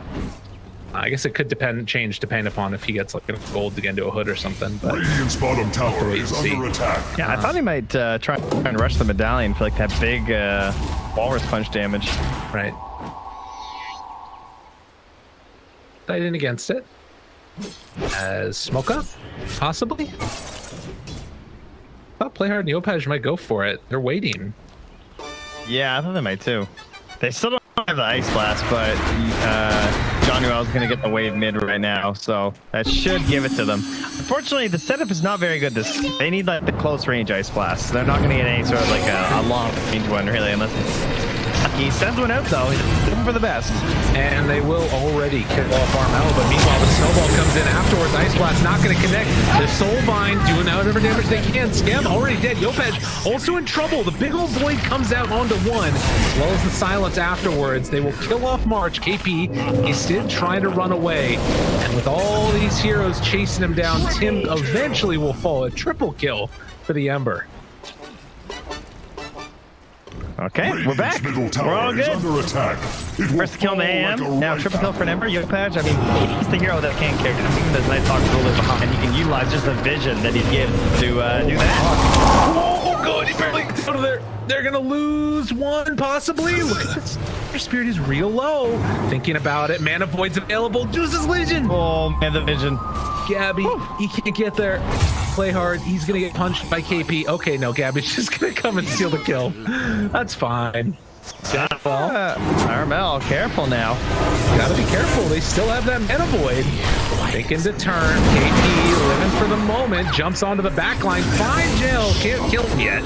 But now they finally will. And now trying to turn onto this Ember who's low on mana. This has not gone well for them. God, Skim just does so much though. And a triple kill in the end for the Ember. They should have left when they had the first fight, and they kind of recouped some of their losses to now come back and hand over. It was a second triple kill, right? Like now he's 9-1-1 on this Ember. Call the police. 911. This is destruction. Yeah, and gonna go for the BKB afterwards. So he just wants to keep the ball rolling. Oh, I like that. Time will descend. That's not something you see too often on Ember. You just go like Maelstrom into the BKB, but that is definitely his role this game because he needs to create a lot of space for Skem. Yeah. Ward's placed down, smoked up. They don't see the anti-mage, but Blake's on in. Now they find him. Remnants catching, and Gabby, he's fallen. That is the second death with the Battle Fury. Damn, dude, they got him. Dire's middle tower is under attack. They really got their number for the past 5 minutes or so. Now they're just continuing to press forward here. Yeah, they have the Night Stalker ulti again too. It feels like Yopaj's game is just so free. Like if they catch him in the coil, it's good, but they haven't been able to do that yet. Shall ever grow there. Yeah, he's actually playing super well too. I mean, this game really is just all on him and all we've cursed him. There it is. That's what they needed. That's what we were expecting. More of the cursing. That's their bread and butter right there. 600 gold deaths. That's going to finish his Yules. As the relocate's going to pull Tim's back into the other side. And they managed to escape. Wow. Gabby just going to go back to AFK farming and try and avoid any entanglements. Oh, God. Be careful. Radiant's bottom tower is And it's under going to blink attack. away. Mid lane. Snowball. Catch on to one. Soulbind. Going to get both of them. Try and take a walk away together. But the Ice Blast going to apply the debuff onto both. Oh, man. And this death is going to end up costing Yopaj so much too, though. Now that he's been down, KP has found his way to the Yules, so he really needs that BKB now because now he can't just dive into these fights anymore. Number one, he can lose his flame grab, but number two, he's going to fall right back down into the Aether Remnant. Right. Yeah, and you know the rest of the heroes are doing more than enough damage to kill him if they're able to keep him under control. JG is legitimately like he's going to have to just jump in front of the Aether Remnants. That's his play as the Night Stalker now. Yeah, that's tough. And like he's not really getting those big items that you want out of a Night Stalker at this point. Like there's no thoughts of an Aghanims at this stage. No, he's gonna be small, man. Drums is nice though. It's exactly the kind of game plan they're in right now. Unfortunately, it kind of feels like they're just trying to like stem the bleeding a bit. But I suppose if Skem can get to the point where he needs to be, then once he joins, these fights will look a lot better. And he does have coming on out now on the courier 2 components of that Aghanims with already in hand. So we'll have that with the Mask of Madness. Things could start to look a little bit better for him. Also getting that cooldown. It's probably one of those start thinking about Roche too. Like the Aghanims just makes it way faster. I mean, it's basically a DG on the gyro. It does put them into the idea of vision around the pit, but for now they're rotating towards that bottom half of the map again towards Gabby. March going to be found. Gabby will thank March very much for his services. Yeah, as he is not the one that dies. Okay. It's on 1,000 gold lead separating these 2 teams. Right now, the big differentiating marks feel like it's the Night Stalker that's behind the Void Spirit, but on the other hand, it's, well, maybe in some trouble. It's the jaunt away, barely able to escape, and the rest of them looking to also be there. Snowball, not quite able to get it. The taunt, it's going to be off the mark, and they're going to kill Tims. Jeez, even with the hood, not even close. I have a feeling that he wanted to get into a pipe because he felt like his game was going a lot better, but since then he has died quite a few times on this Tusk. Or I guess I should say he just hasn't been able to be involved in as many kills. Well, there's also crazy amount of magic damage too. I think the hood's actually better than Glimmer. Okay. I don't think he wants to like hide that much as this hero. I think he's happy like taking a bunch of damage. Okay. It's reasonable then. Gabby, what's he got now? Manta in about 1,000 gold or so. He just needs more time. And to testament, they haven't really been able to find him that much in spite of this like crazy fast movement around the map. Staying one step and ahead. Having a Night Stalker. It has gone pretty well for him, but perhaps another fight here. Again, it's going to be all about the coils from this puck, and it's such a good spell for letting the AM actually contribute too. Like if you're nearby, it just feels so safe when you see them completely stuck on a leash to try and dunk a mana void on someone. Yeah. They're going to TP out there. They're moving up top to the top boundary and trying to catch the puck with the silence. But he's not going to walk up the staircase. However, Tims does. Tims is crazy, man. Snowball? TP away? Oh, what a player! No! He gets out! Oh, barely. Oh, that's real nice. That. Sorry, barely is still out. Yeah. His way out of there. So 14. And now, drums and medallion done for JG. I really like his build. I think this is just what they needed. Right. Although the Lotus would still be good, I think, to try and help out. But if your Ember's rushing the BKB, I guess he doesn't necessarily need it anymore. Yeah, that solves some of those problems. We'll keep him more susceptible against the burst damage that could come as well. Gyro, Mr. Skem pushes out the waves, perfectly fine. There's a smoke up coming from Tims and March. The dynamic duo, seeing what they can do. And who will they find? Look like anybody yet. It's not anybody that they want to fight into. No, they can bully like a support or something and just like solo kill them, but not finding the target that they need. Oh, we got the Remnant provides True Sight. All right. First time we've seen that one. Yeah, I haven't seen it that much. Radiant's bottom tower is under Pretty attack. cool. I like keyboarding. It's pretty good. Yeah. I mean, it's sort of, I think, an underrated part of it. I like this a lot. And obviously giving you some extra vision. On top of all that, it's nice to see. I feel like they're getting through the hardest part of the game right now on TNC, and like every minute that passes, this AM is coming closer and closer to online. Radiant structures are fortified. That was a nice glyph. Jeez. Radiant's bottom Do you tower. think that as March is going to get clipped there, that Gyro can eventually sort of carry this game for them? Gabby gets online big enough. Dire's top tower is under attack. I think that they're on a window where Gabby's not going to be ready, Skem's going to be ready, and they can just like take Aegis and really push. It's basically the same window they missed last game, right? Is this first Aegis into really strong objectives. They have better heroes for taking him for sure, as Roche is going to fall and no way to come on in and deal with this. Yeah, just trying to trade pressure. That tier 2 in the bottom lane. And they're going to Neopatch down with an Ice Blast. Well, March in some trouble here. He is going to drop, and KP able to escape. Inkswell, oh, well played with the taunt though. Pulls him back in, and the TP out. Remnants in. Oh god, he can't get there with the bolas. Jeez. What a little okie doke there from KP. Yeah, well, he wasn't the last person in enemy territory. Those Tims is still stuck here by the tier 2 in the mid. I guess is maybe gonna cut a wave. I'm not sure. Chilling. Yeah, maybe they were like thinking to smoke together or something and do. Whatever the case is, it's just sort of AFK for the moment.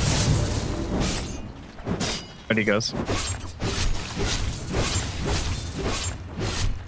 So Basher completed now for Gabby and Yopaj.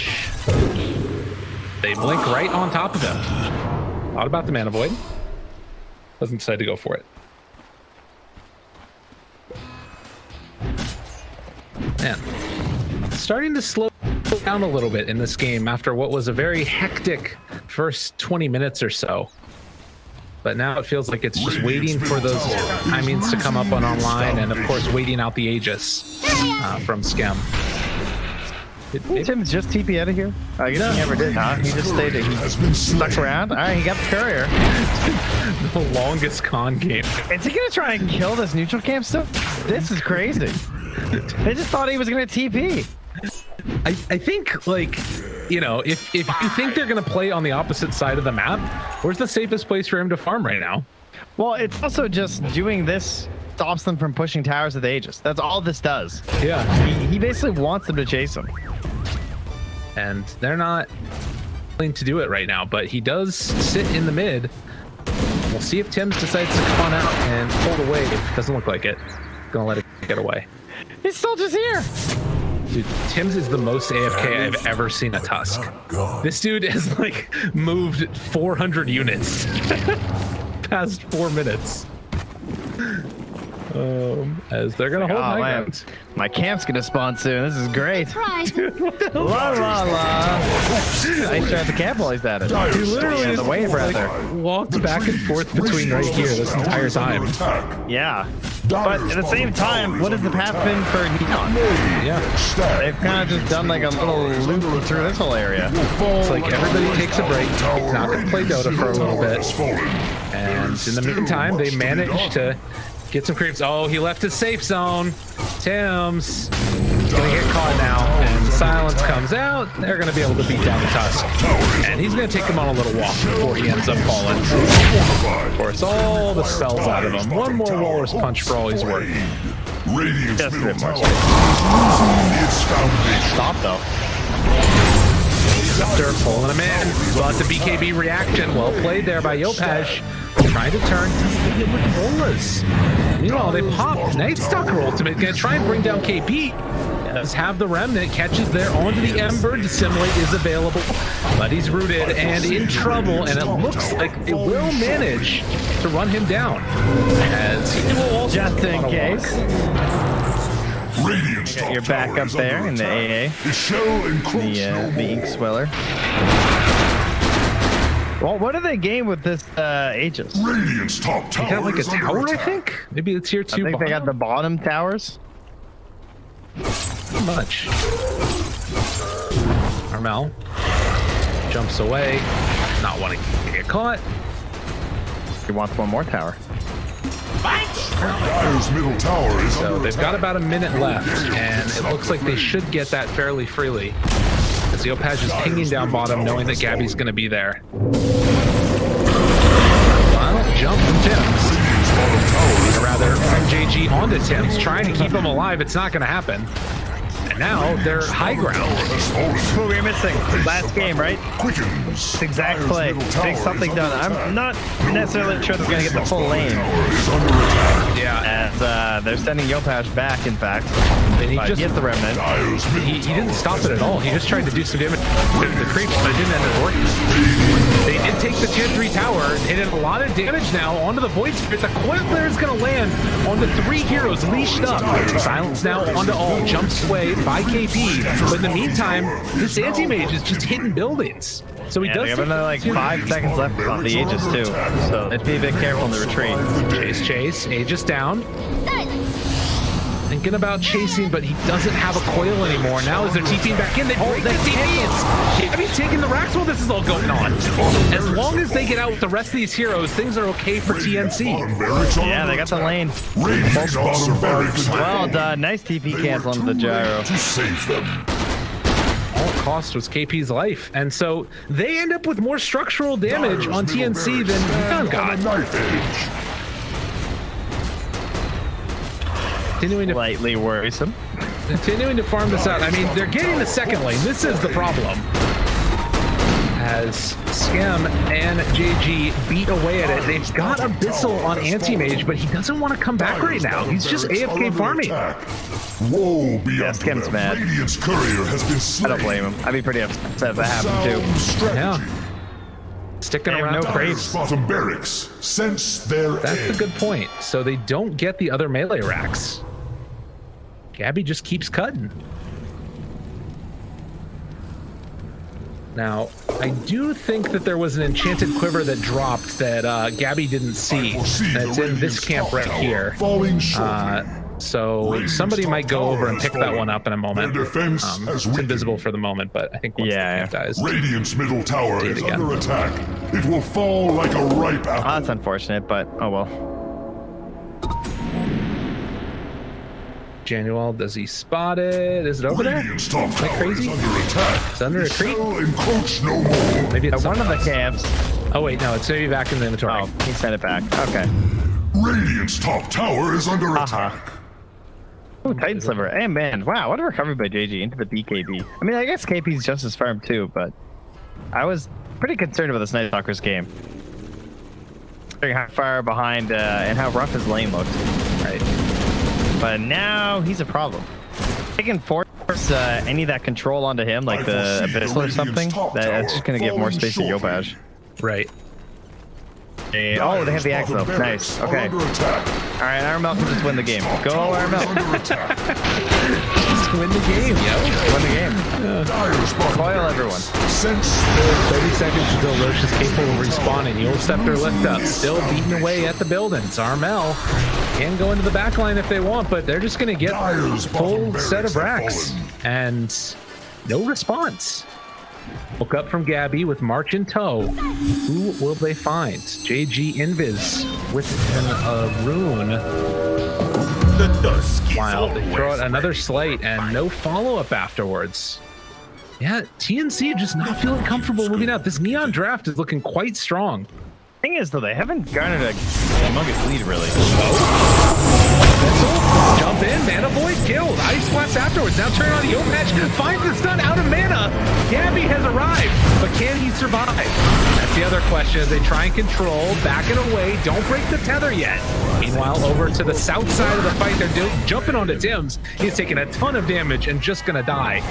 As JG trying to run down KP, BKB wearing off though.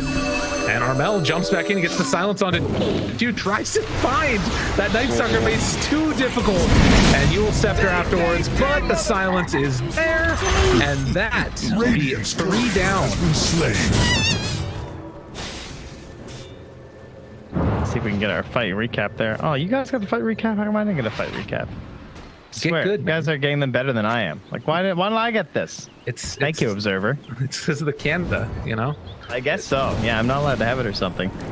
But buyback, it's an AA, so it's kind of whatever. And finally, starting to grow this lead a little bit. Still not by much, though. Only about 1,000 gold. But again, then you get a faction all this time that the puck's not going to be farming. And most importantly, not pressuring these lanes. We get a little instant replay there of that initiation onto the AA. It's good. But unfortunately, it's not really the best target to blow kind of this like first real anti-mage attack on. Yeah, first time he shows up really to the fight there, and you can see Tim's does manage to isolate and kill the Grimstroke, but pays for it afterwards in his life.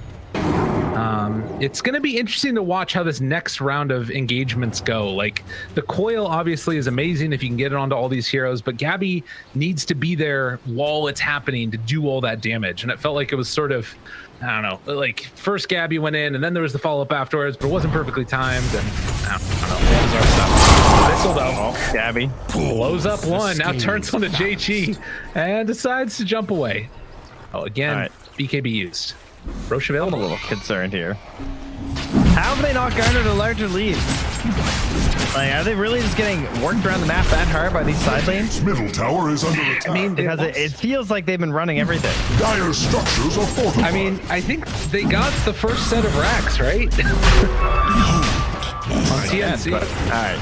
We have BKB, we have Alti, we have Aghanim, and like Octarine almost on the Ember. But they have Aegis and Cheese. No BKB on Gabby, but he's ready to jump in at a moment's notice. Slain. Kills the curse Such an afterwards. outrage. A Betty. The relocate's going to pull him back in afterwards. Night Stalker. Why are we bully fighting his this? buddy. I don't know. Oh my god, Oil. I guess that's why. Glimmercate. March, no! Poor March. Ooh, here's another item that I'm liking. If Tim's can get to it. Oh yeah. Oh, the Ags, the kick with the coil. It's genius. I like that a lot. It's gonna be a while. So, Ember Spirit still fulfilling the same role of the Aghanim Scepter, the BKB, jump in, make chaos. Night Stalker, silence people. Gyrocopter needing to stay alive but also do the damage, and I'm feeling like the damage component just isn't really there right now for Skem. Oh, but why he's going to try and find it with his rapier. This is it. He's correcting the last game. He's saying we were supposed to go all in here. We didn't do it. That's how this lineup's supposed to work. So, well, we'll see if he can do it. Meanwhile, this is a lurking AM trying to activate a trap card down here. As Gabby pops out. Kills the wave, and they are grouped up mid again with the Aegis and Cheese available. They're ready to party. These fights are so reliant on Gabby, though. Yes. I mean, I think that's why he's so quick to just like jump and blow up something like the AA, because it's, you know, he's the guy who has to do everything. Yeah, absolutely. And he does have the full MKB coming out to him now as well, so he can blow up those supports, but now also it feels like he can fight Gyro. And they really need to take, I think, this fight before Skem gets Rapier. I don't know how you feel about it. Yeah, there's no butterfly on Gabby or anything, but still. Would be nice. Here, Rapier is pretty good with the Aghanim. Says, oh, they're going to find themselves JG, and he just gets melted. Yopaj comes in. Does walk away, though. It does not want much of that action right now, as the last couple of minutes have all been coming up TNC, and now they are the ones with the slight lead. And if you take a look at an experience, still a very even game. Less than 1,000 gold lead, or experience lead. I kind of wish KP would just buy Halberd. That might be what they need. He does have a nice little chunk of gold. Let this BKB wear down on the gyro. I mean, it's still taking 10 seconds. I'd say wear down, but like you have to find some way to slow down this damage from the rapier. See if you can actually get a disarm. And I wonder if they know that that's what's coming. I mean, all they see right now is the Demon Edge, but you have to at least have it in the back of your head that's a possibility. And sure, they'll probably assume MKB, but see what they opt for. And realistically, he could go back for the MKB too. Like, it doesn't have to be right here. But it probably is gonna be. Gabby. Okay. Still fine. Takes away camp after camp after camp. Spotting Skem. All of his buddies are nearby. Jumps into the top wave here. Pushes it out again. Gabby's getting bold. Can't afford to get too bold. Yeah, he's got a minute left on the Aegis, so maybe just try to form side of the base. or at least somewhere where he's got some friends, or take someone down with his Aegis as well by like diving into the fog like that, hoping to catch a support. And 37 minutes, let the items fall. Toot and Lutely. Got a camera for KP. Got a Spell Prism. Gyrocopter's going to send out one back. He definitely has gold for the Rapier now, and sort of beg the question, if you're going to buy it, why save for buyback? See if he does decide to go for that or not. Oh, the Spell Prism. Nice. Seems like a puck item. Could be really good. Scam, you gonna do it? Hello? He's thinking about it. Well, buy it, buddy. Just get it. Don't think. Just act. It's my Rapier. I'm not doing it. Timeless Relic also picked up now. I mean, if you lose it at this point, he gets the Rapier. So, I mean, again, going all in. The plus side is that this is before the Tusk Aghanim's comes online, because there is something to be said for, like, if you get a coil and then a Tusk Ag's kick and he's isolated away from the rest of his team, he's going to die. That would be a pretty depressing way to lose a Rapier in a game, I have to say. Yeah. They did get the Timeless Relic themselves too on TNC, which I think is really good. As they are going to hold the Prism there too onto the puck. So what's that put it at? 3.25 and 4.8 downtime on the phase shift. 4.8 downtime on the waning rift. Oh man, that's gross. That is really nice with the -7 second cooldown. AP wanting to jump away, manages to escape for now at least. Remnant in round 2, root onto both. Careful, careful. Yule Scepter already out there. Silence onto both of them. And it looks like March is going to be the one that goes down. Can they find KP? Dissimulate, dodge, jumps over to the side. Another Astral Step is available. He's able to live. Man, that was so close. Over 15 inside the base, but it's not. They pull him back in, rooted again. Now round 2 of this one. Skem, he's alone in the base with the Rapier. Okay, they're not that afraid of him yet. Gabby looking to jump on the back line, finds himself the A, blows him up, but now the turn, the leech. Gabby takes so much damage from that Rapier. He is down to a quarter HP in an instant. They already bought back on March. What more can they do? They kill off Armel as well. I foresee. Yeah, there's going to be effectively that tier 2 up top. Yes. This is the time when you reflect on your life choices, and Boyd immediately buys the components for Halberd, like you were saying. Yeah, now you got to figure out what to do, though. Like, you need a plan as to how you're going to kill this gyro. Well, that means like some big smoke, and you're going to plant a bunch of wards or like the Ancients or something, but that has to be the next goal for your squad, is just find some way to eliminate him. And then, of course, as Neon, you need to think like, okay, what are they going to try and do next?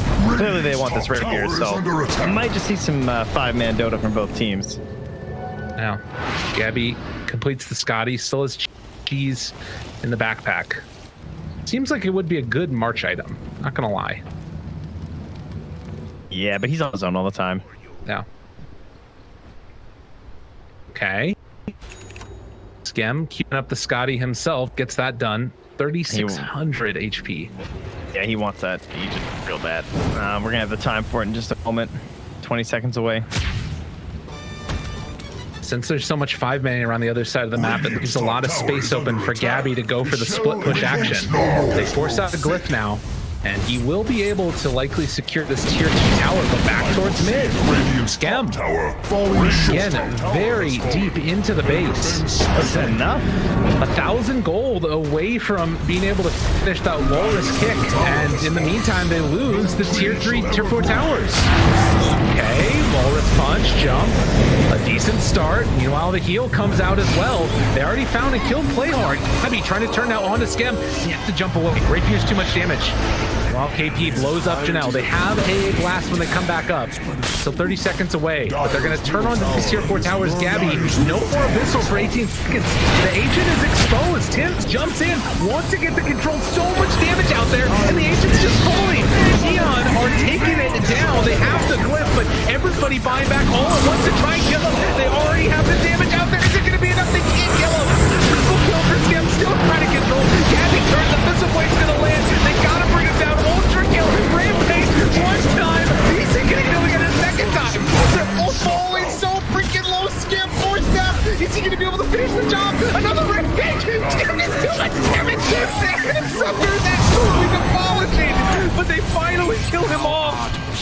the rapier, still the ancient exposed, and Yopez stops and he creeps at the ancient moment. Now turns, wanting to jump. Gabby is big and bad. Just gonna 3-shot. Now a triple kill. Can they find any more afterwards? Lift up on a Night Stalker. Want to chase him down. What did we just witness? Oh, let the bodies hit the floor.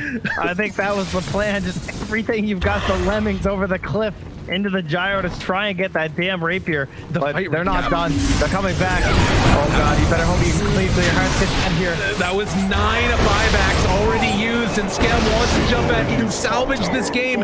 Gabby Rapier has to jump away, but the ancient, they don't have anything to break it. They're just gonna turn it, and if they don't have an answer, the rapier is in their hands, but the game is won by Neon. Unbelievable.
Axe is ready. Axe goes. Are you ready?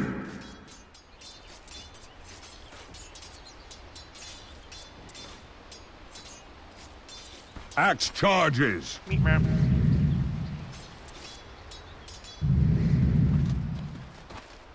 To battle.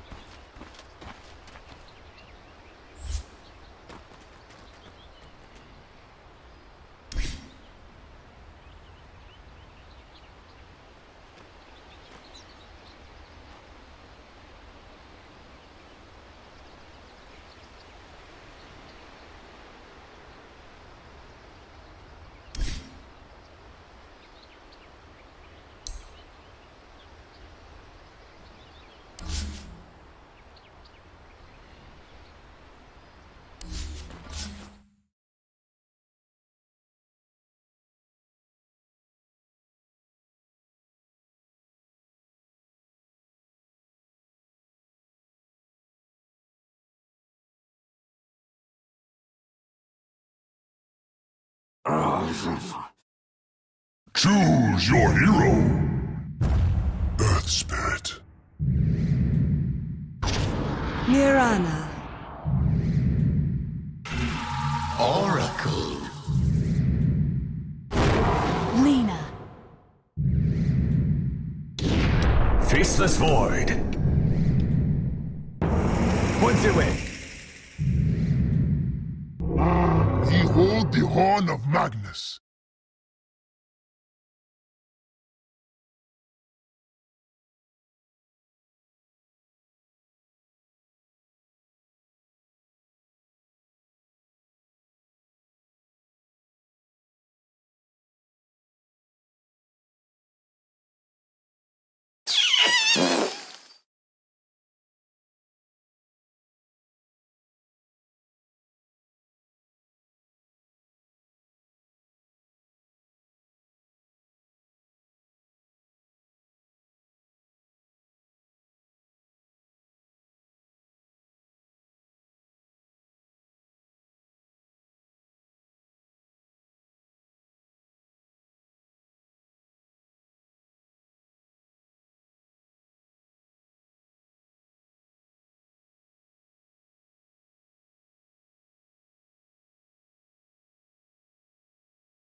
Dane, mother.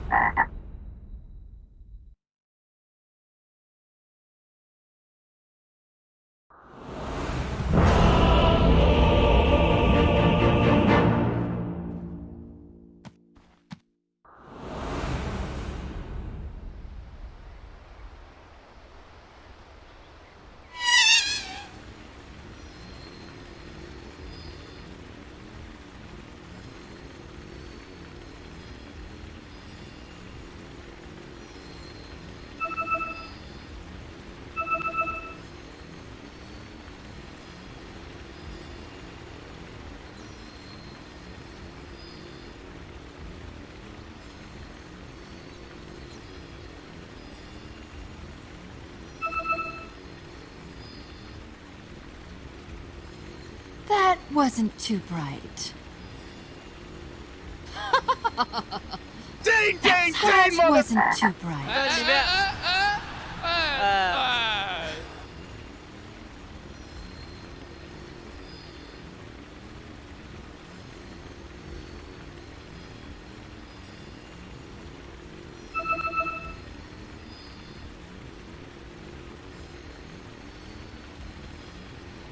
Hello and welcome all you wonderful people out there all over the world. We are here ready to go. Game number 3 in the upper bracket, continuing our coverage. Neon versus the wonderful TNC as well. Trent, man, it is happening. How you doing, sir? I'm ready. You know why I'm ready, though? Why? Because we have Yopaj back again. Ooh, bang, bang, bang. On the Mid-Earth Spirit. Yeah. Sound off the air horns, folks, because we had a pretty fun one the first time this came around for us in game 1. Unfortunately, he didn't win that game.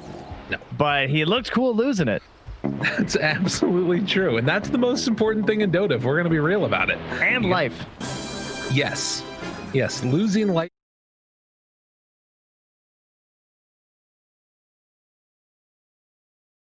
Like, but I think it'd get really dark very quickly, so we're just going to leave it alone for the moment. As down bottom we got 4 heroes grouped up, ready to battle anybody that dares walk up this hill. Armel's ready to go. So yeah, Mid-Earth Spirit versus the Lina. This is bold as brass, man. This is normally a hero, as the panel was talking about, that can just run it, but the panel's still feeling like they're liking the Neon draft. I mean, how can't you after what they've done so far? It's felt like they should have won both games. Yeah, that's an important point. Is like we were saying, okay, TNC coming in maybe the favorites here, but Neon definitely looking better in both of the games. Although, again, maybe a little bit of lack of control as they got towards the end of game number 1, and then TNC very capable of capitalizing on it. The battle begins! TNC, though, pretty solid lineup. I have to say, I kind of like the draft. I do think the Lina is set to have a good start. Lina's kind of known for dumpstering most matchups, especially melee heroes. And then she's got great setup in both the RP and the Chrono. Plus, I like the higher damage support of the Mirana too. I feel like the support Miranas have looked pretty good for us so far. Definitely been quite strong. Oftentimes when you're going up against the Phoenix, it's just amazing, as miss off the light strike right there, and then Yopaj gets the hit on the last on the range creep, rather. Gets the hit on the last creep. That's not what I meant. Yeah, we're getting there. But the other hero that's going to be coming around this time, as we see up in the top lane, is Playhard, playing on the Vengeful Spirit, which has kind of flown under the radar, I feels like, but this hero is incredibly strong. Yeah, it's a little weird because they kind of have double save because they have the Venge and the IO, so they don't really have wave clear from either support, and it's basically just double try and keep my core alive, and only one really big core. Again, this is very similar to their first lineup, right? Where in fact, it's the same trio, so that's why it's so similar. But the idea being, we need to find probably more damage on the Pango this time, I think. Yeah, absolutely. It's really important that JG gets a good time and is able to sort of come online in this match. The other lane that we haven't talked a whole heck of a lot about, although we have referenced it down bottom, Tim's playing on his Mirana. He's a hero that he's also found tremendous success with in the past. Both heroes having their level 2. And they take down the missile. Curious if they're going to try and do something with this, but first blood up top. They managed to bring down Playhard. Yeah, kind of an awkward lane for Avenge. Doesn't really feel like you can do a whole lot here. I mean, you can wave a terror and then throw out the Pango swashbuckle, but overall, you don't really have the best tools. So I feel like she's just in an awkward spot, hoping she can pull. Yeah, and I guess body blocking that camp earlier, but now it is back open again, so they can get a side pull off on TNC if they want. But with the wave push in, doesn't feel like they need it that badly. Mid-match, we talked about how this could be a little bit tough. 11-6 so far versus 9-0. Not the absolute worst in the world, but Earth Spirit is getting punched back a little bit here. Yeah, and this is before the lane. It just has the nukes to completely blast out the lane too, so not get much better, I wouldn't think, from here. Fair enough. Maybe a chance for a kill as the levels start to rack up for Yopaj, but at least for now, he's going to be hurting in that mid lane. He's down bottom, a little bit of an overcharge. Tim's farming up that hard cam whilst they're keeping a lot of pressure on. And Magnus 12-3 already. It's a big wave coming in onto Skem, but they still are getting quite a good start here on TNC across the board as March is going to fall. Gets the revenge kill up top there. Yeah, they're spamming up the Black Hand here to try and control this wave too, because they had doubled it up, so it was going to start pushing in and then get all reset and everything. But I think Skem's going to kind of calm this down so it stays relatively close to their tower instead. Right. Yeah, it was just too many creeps earlier. But again, as the wave keeps on getting pushed out and KP's getting all of the last hits here, Tims is also able to farm up this camp. So things looking quite good. As you see up top again, quick little disarm there on to the Faceless Void. And then can get a couple denies here and there for the Pangos. Everybody's kind of just getting farm at this point. Yeah, except for the Earth Spirit. That kind of stopped a little bit for Yopaj. Okay. As he did not get a whole lot in the last wave. 5. Play hard, making that rotation. Panel had talked about potential for kills, but instead, it's Tim securing the bottom rune. And now Armel sends out the wand and a bit more regen, both mana and age. Actually, that had just been some clarities. Mel, Invis, still body blocking. Nice. Trying to find a light striker right here, or just punches him down. Okay, that's fine too. Armel bullying. Poor old Yopaj. Yeah, I'm surprised Tim's didn't put a lane courier down. I feel like whenever I see these Maranas, they put a really deep courier. Well, then again, look what they're doing with the gyro courier right now. He's actually ferrying it through the tree line too, so there you go. Tower is under attack. Ensuring that even if there was a ward down here, it wouldn't be super safe for the Marana hunt. Yeah. Say that as he then brings it right back into the lane. You know, can't have it all. Dude, big stacks being made right now by March in that jungle. So that's a triple for both of those camps. They have a ward though, spotting that too. Okay. So they're gonna have some idea. Can do some stealing tactics possibly with JG. We'll have to watch. Oh, I thought you were. Well, I meant TNC have a ward on those stacks that they're making down bottom. Oh yeah, sorry, you're talking about March. I was talking about Daniel down bottom. He's doing stacks down here with the Dire ward watching. Got it. Yeah, potential for the steal there as well from KP. There was a ward sort of nearby Play Hard as well, so they might have seen it. Stacks and stacks. They might have seen it, essentially. Disarm again, up onto Gabby. He's 5.5, looking for a bash onto JG. He's gonna get like a triple here and just kill him. Okay, it doesn't happen. It's always the best feeling in the world is a void. And another round of stacks, actually. Play Hard pulls it over. Dude, there's so much gold that's going to be over in the jungle here. They do get the stun. Level 6 onto Armel. They have to be careful with this turnaround. Laguna Blade trying to get the right clicks off of the Magnetize. And Yopaj is too tanky. They reapply it yet again. One more hit there as the stone creates more Magnetize. And that is going to be a double for Yopaj. And just like that, he's back. Oh, good support rotations. I mean, that's the one thing that he's going to have is the tankiness. You want to bring multiple heroes, he's more than happy with it because the Magnetize is just going to hit everybody anyway. Absolutely. Gabby up top, forced back yet again. They had Swashbuckle, but don't want to attempt it. And it's just going to be a salve up for the Faceless Void. So bringing in all of those Wraith bands as well. So lots of farm in the jungle up here on the top side of the map on all of these different camps. We'll see who it is that ends up being able to go in and clear those out. Man. Someone could just go on like a full camp clearing mission across these jungles right now. Yeah, absolutely. Yeah, level 6 KP's here along with Tim's. They're thinking Tim's not about really. Yeah, not getting what you want, eh? 0-0-0, 7 minutes in on the Marana. Ooh, pulls him back in. RP, pull him in the right direction. Gabby finds him, arrow afterwards. Well played, and the Chronosphere to boot, but the overcharge, he got it all. Scam living for the moment. He manages to get his ulti and then runs away. They find the bash, though, for the finish. And that is what they needed to end. That was still a little too close, that is for sure.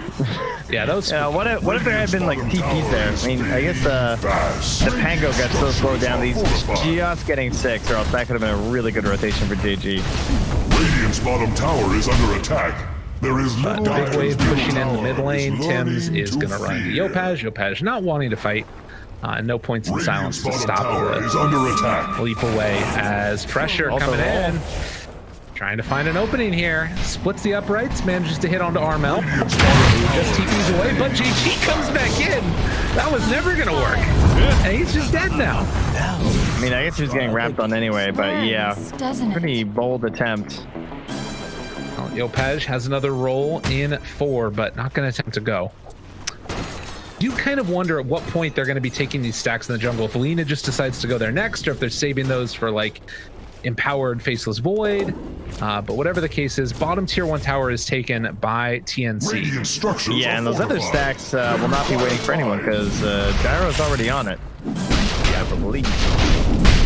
Make the sweep through one, I think, and yeah, that smashes. Jeez, and mid lane at the same time on the Tims. Yopaj gets the dive behind the tier 1.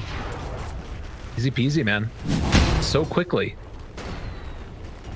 God, there is a lot of gold. This looks like a 5 stack over here. Dire's top tower is under I know attack. I saw March going through it constantly too, and it's crazy how much gold you now get as well. Oh, you're on this side. Yeah, there we go. It's like so many creeps in there. Its mortality. But yeah, it is going to be. Yeah, it is a 5. 2 centaurs, Mado, Satyr, and a troll.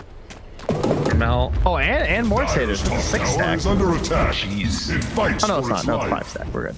You can see this is the nice little jump in from Yopaj there, getting the magnetize onto Tims, and Dire's then top an easy tower finish. has fallen. I don't know how this ESL magic works, but I appreciate it. It's nice, isn't it? And just find these replays. They just appear. Allies disappear. Summon them from thin air. Moonlight, just for, I think, a little mission for Tim's, really. Perhaps gonna go, oh my goodness, a bounty rune and a humongous stack. Dire's top tower. Oh yeah, there it is. Its mortality. He's like, guys, we got to do this. Hey, I got a big Radiant's creep. bottom tower is Dude, is under our Mel not attack. going to come and do There this? is little it can do. Oh, they're waiting because the Moonlight Shadow. Dude, this is huge. If they get it, it doesn't matter if KP dies. They're taking the stack. Oh my God, it's so much gold. Juicy. Yeah. Oh, that feels real bad. They left the bounty. Damn, dude. So they clear that one out. And this is going to be the saddest Skim. Oh, poor Skim. No. He's going to yeah, sit. so- He's like, let's get it. Oh, no. Okay. Oh, that sad little check. All the pings. No, I think so. There was a stack. No, it's right here. Ben, Yeah, no, that's not. Look, you see a stack? dude, that is the ultimate. All right. Meanwhile, Faceless Void gonna be caught. They're angry about it, but the RP to catch him, and the Chronosphere afterwards hits on the 4. Where's the follow-up? Nobody else is there. Arrow's gonna land. They pull back in. The Stockstorm is out. It's so much damage. They're bringing them all down. Jump in front of Yopaj. No roll for you, mister. The swap out, trying to keep him alive, but it will not happen. And now Play Hard also going to fall. They stack, they take their life, and now Tower gonna fall. God, that is a rough series of events. I can confirm that was a tilt play from not having their 5 stack. Yeah. That was like a tilt dive mid lane or something. I don't know. He just wanted blood, and there weren't enough creeps to satisfy him. Arrow off the mark. JG just backs away. So now the pings come as they have taken both towers, mid and bottom. Again, just wanting to run at people. Yeah, that's like one of the best chronos you're ever going to see in 11 minutes. That was crazy. Yeah. I like how he just chronos them and looked around. It's like, man, we don't have any damage here, but that was just a lot of heroes I kind of had to. And then it worked out anyway. Yeah. Even just the Fortunes then did a lot of work coming in there. Good job. Then when it plays just a little bit longer. Ooh, Tim's ends up dying to the IO. You got 3 little pot shots off there. Yeah, gotta get those illusions. Pretty. And the replay. Yeah, man. I mean, when the RP sets it up like that too, oh, it's just gorgeous. Snuff the flames. Arrow to help, little Fortune's end, like, no, just hold on, wait for my Lina. There we go. Easy peasy. And then after that, it's just a matter of cleaning up. They did it absolutely perfectly, and you can see that, like, if they're grouped together, it's just too much damage too quickly. So 13 minutes now. It's a 4,000 gold lead. Things very much into the favor of TNC. Oh, Mask of Madness this time from Skemme. I mean, I guess he has the IO, so that might be why. Yeah, wants the great egg. It will be helpful for him. The other thing to mention is that they weren't able to take the Ancient stack while that was happening, so Skem can go down and clean that up afterwards as well. Pick me up for him. Much needed, as he just wants to accelerate up and farm. Faceless Void going for? Mask and straight BKB afterwards for Gabby. Very interesting. Yeah, we've just seen so much Midas lately, at least for us. I feel like every Void is always Midas. Or banned. Or banned. Yeah, mostly banned, to be fair. Yeah, this hero does not often make it through that second phase. Shadows. But Mask is perfect, of course. Plenty of stuff you can do with the components there. KP, Mechanism done. No Blink Dagger yet, but the Moonlight Shadow, there is a Sentry Ward down, so that Dire's middle stops tower is any under attack. strong movement. As Yopaj picks up the regen. Almost done with Spirit Vessel. I think it's actually coming out to him right now. And it's pretty much just hang out for the moment. Radiant's top tower is under attack. They almost also have Spirit Vessel done on Tim's. He's also very farmed on this Mirana. Position 4. Oh, they're gonna try and smoke up here with the Yopaj. Earth Spirit leading the way once more. See if this will be the fight that they're after. And there is a Magnus here again, so I don't know if they want to try that, because that RP turnaround is kind of what screwed them over in the first place. Radiant's top tower is under attack. Could be It quite shall devastating. encroach no more. Drop a few sentries, and do they even have an obs? They do. He's going to be there to break the smoke for the moment, though. He is all alone. Oh my god, he tried to do it. Good kick. That was nice. And they got him. He's separated from the rest of his team. Yopaj is very strong, but he is not that strong. Yeah, and they don't even have to burn the ultis either. Tim's grabs that rune too, so must be 2 for 2. Yeah, looks like Dwanuel and oh yeah, get the other ones. Tim's JG, did they get him? Oh god.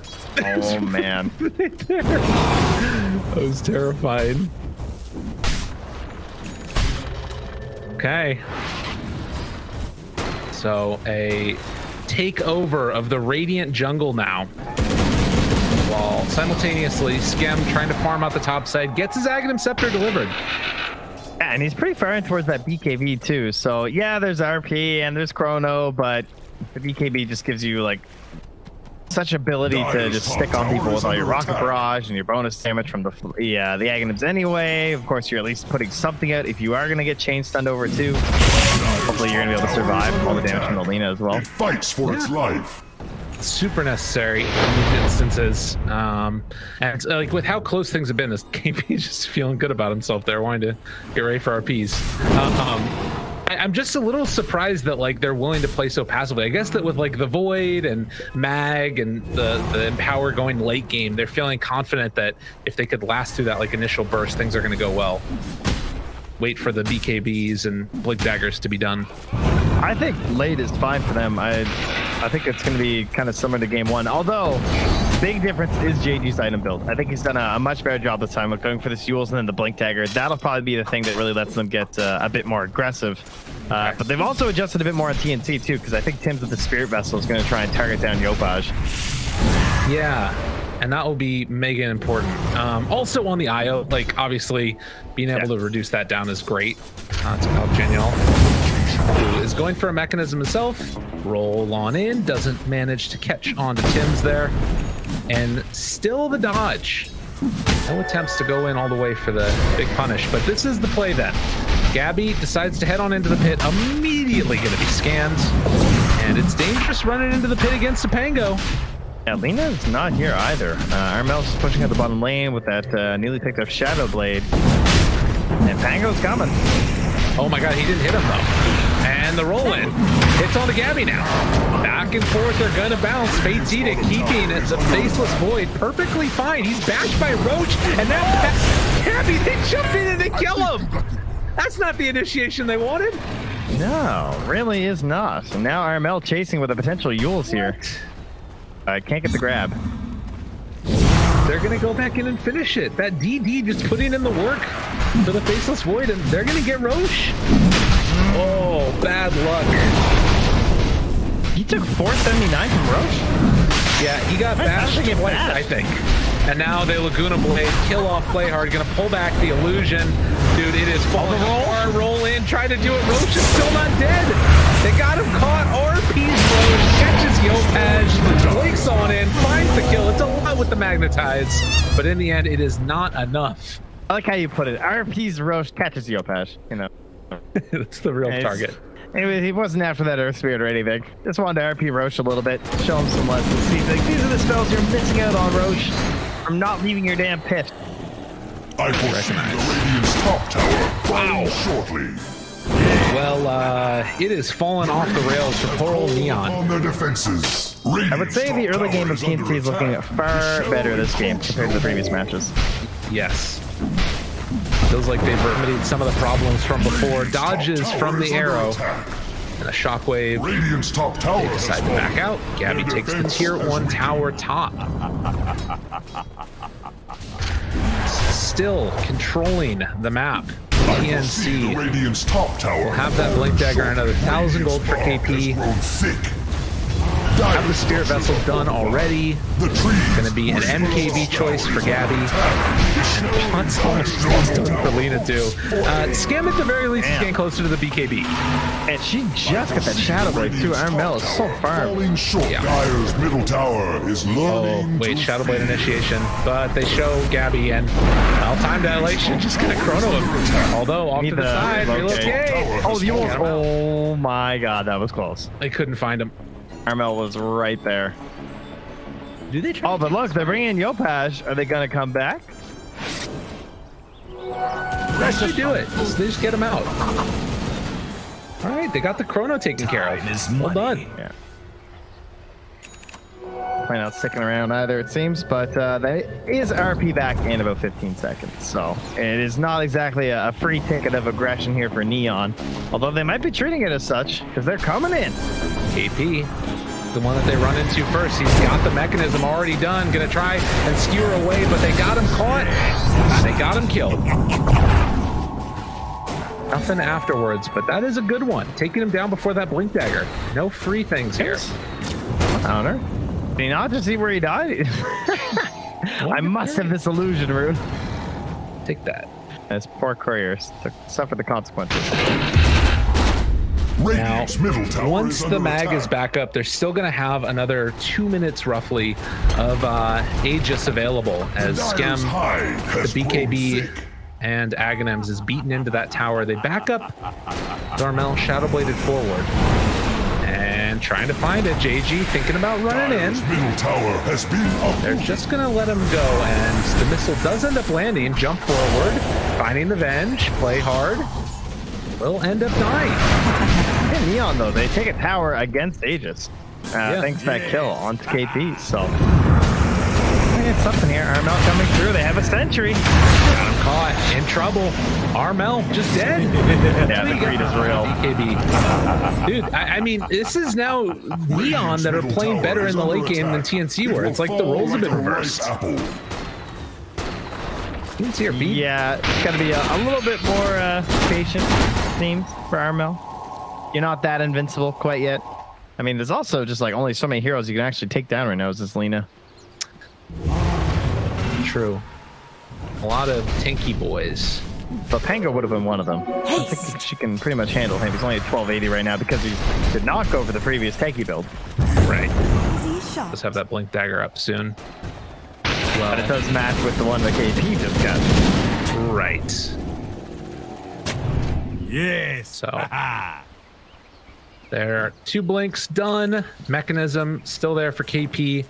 And the question is, are they going to do anything with the last bit, the duration of this Aegis? There is little he can do. Armel finds play hard, Eul Scepter lift up, and should be a quick and easy blow up. Got a light? Oh, man. Have a permanent little gravestone here. A couple of deaths right back to back. Yeah. Mid-river water. Scam, how you doing there, bud? Been onto your own device intending for the Satanic next, I see. Meanwhile, our MKB is finished, and Gabby also sending out the Grove, so that is going to be a lot of damage during the chrono. Yeah, that could be kind of devastating. As down bottom, they take the tower. The MKB ready to go with the Empower. you said, the Grove Bow as well.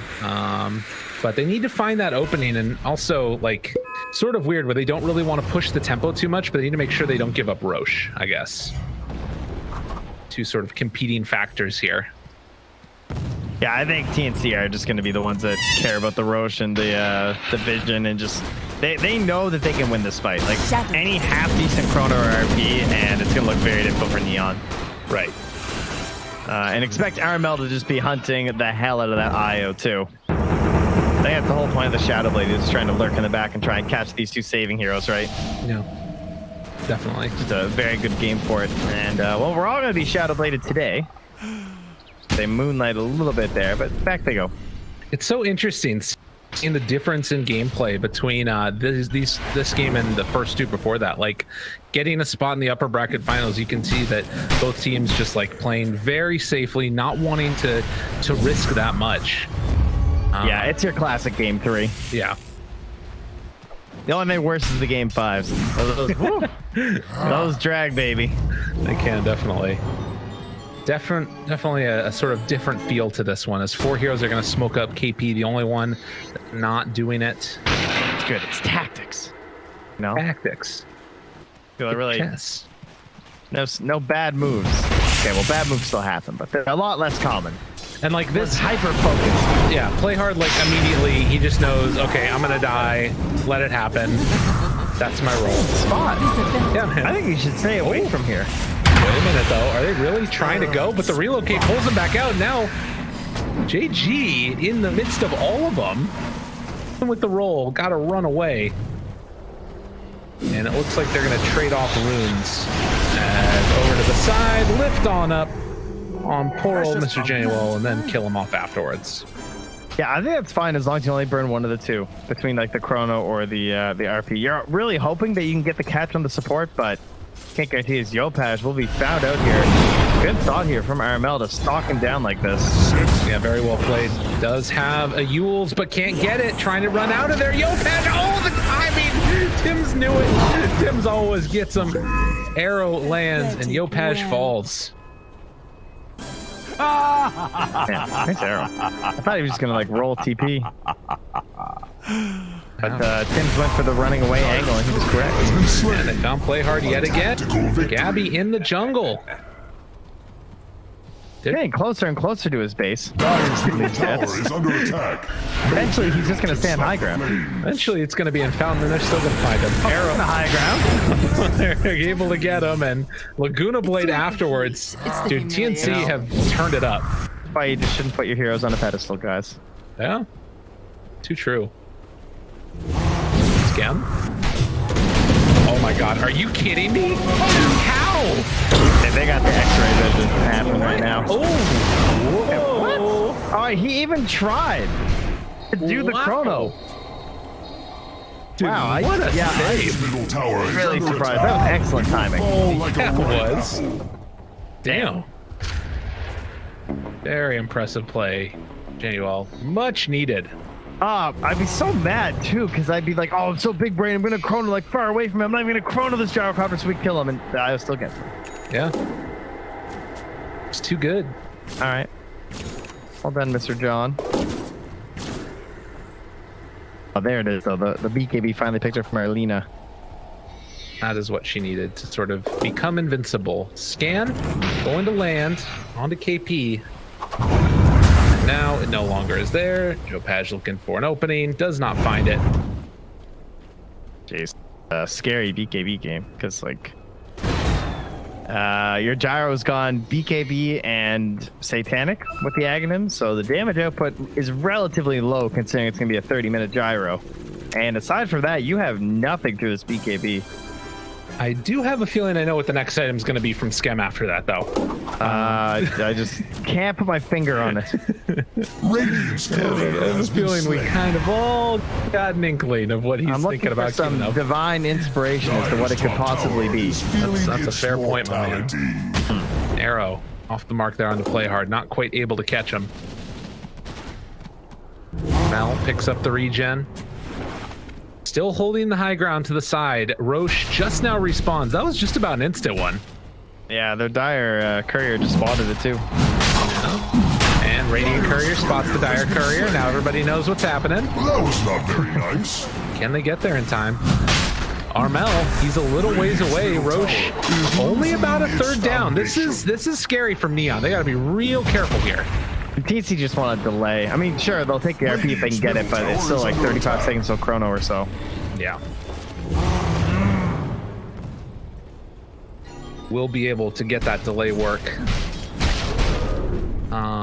Faceless Void, what does he take for 20? The attack speed talent, yeah. Arrow.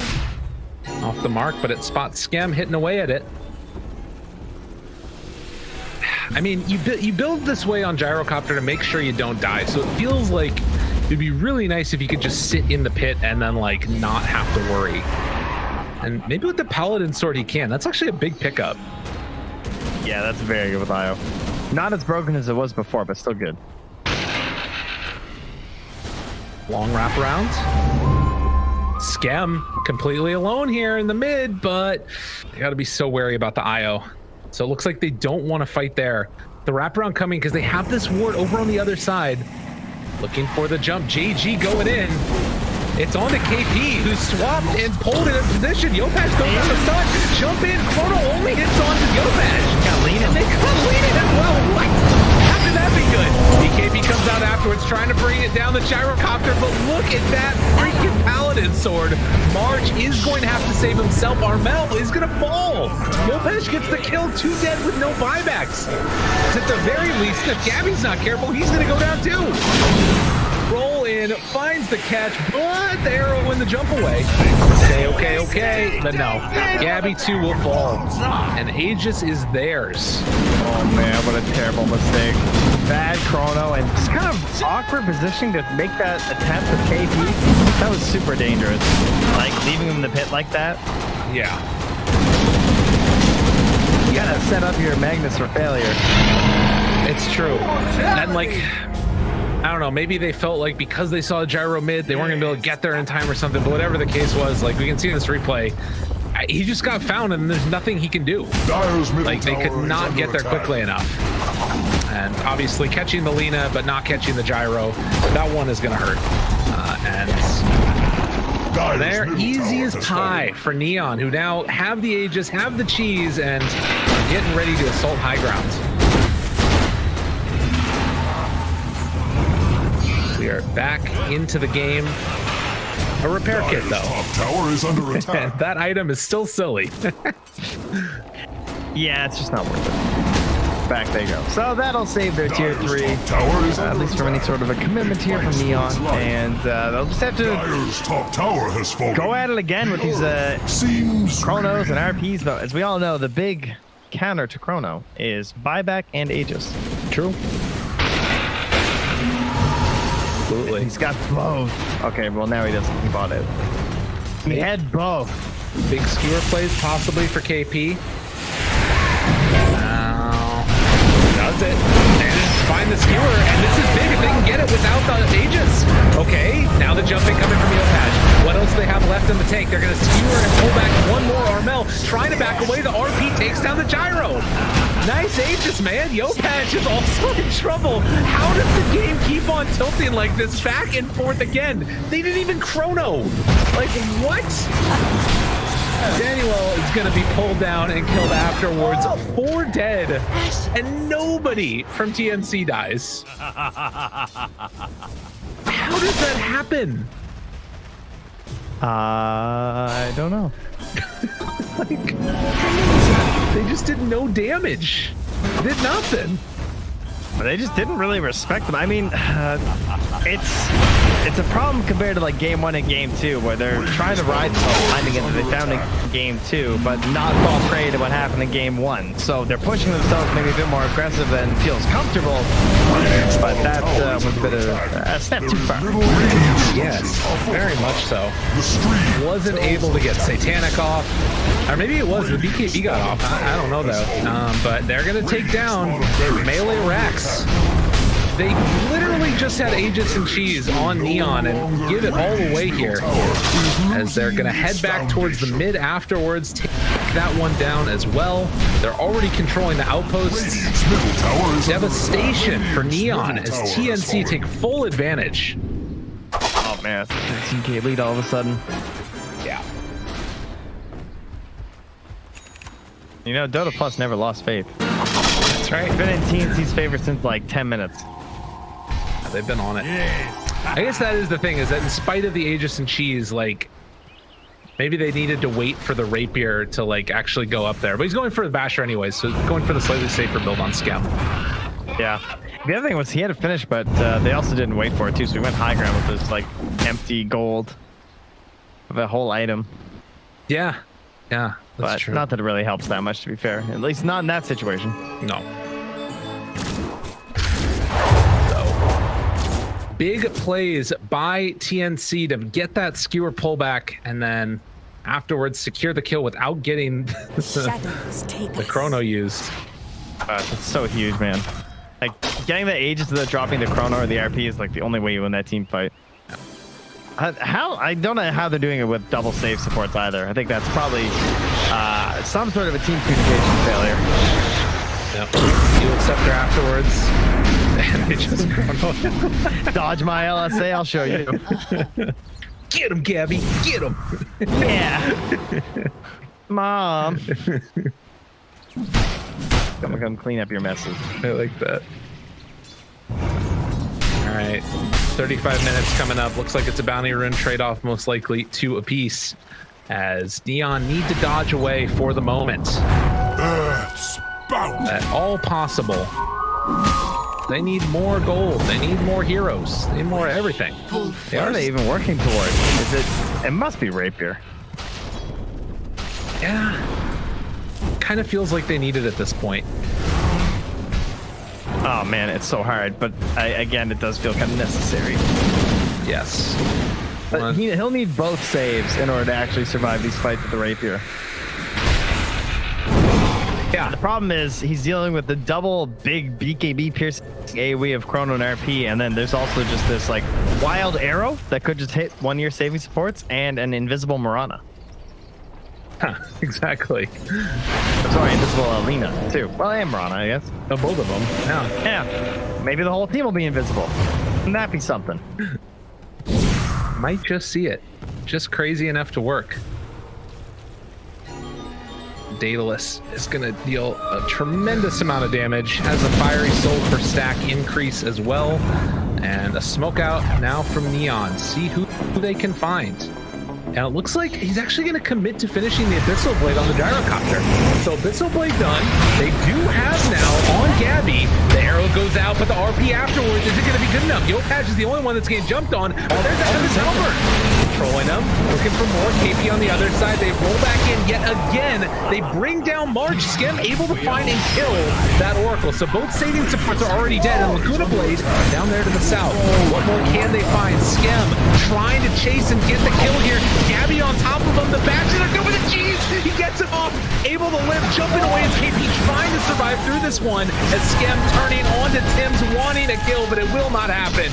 They bring down the Gyro, batch up JG, and with 4 still standing, TNC still strong. Man, that was a serious bash chain right there. Unbelievable. Mosquito buzz indeed. Radiant's middle tower is losing and its just like that, without a gyro, they're going to your force. They're like, screw we're done. Radiant's middle tower is I think this is a pretty safe play. fall like a ripe apple. All the way in, taking down these tier 4 towers, and Armel here as well. They skewer back. The Bash just get clapped by Armel. Gabby now looking for the Bash Pro onto Yopaj. Has to pull him back and relocate to the fountain as JG does a good bit of damage, but not able to kill KP. Pops the greaves, turns, and now hitting onto those tier 4 towers. Should well and truly be over as the big bad Chrono, but he didn't get the fountain. Doesn't matter. Gabby pulls him down to the other side. They RP him out of the fountain. Nakapo hit the building. Radiant structures are And I believe that this is going to be GG barring some type of a massive play, as they have Deso on the lead, turning on to the Ancient. Now looking for an opening here from the Opaj, but it is not going to work. Skem jumps into all, tries to make something happen with the Abyssal Blade. He is dropping far too fast, and GG is called. TNC going to the upper bracket finals. Yeah, the depths of which each team was willing to dig for this series reminded me of like a lower bracket one. They were fighting so hard right to the end in all three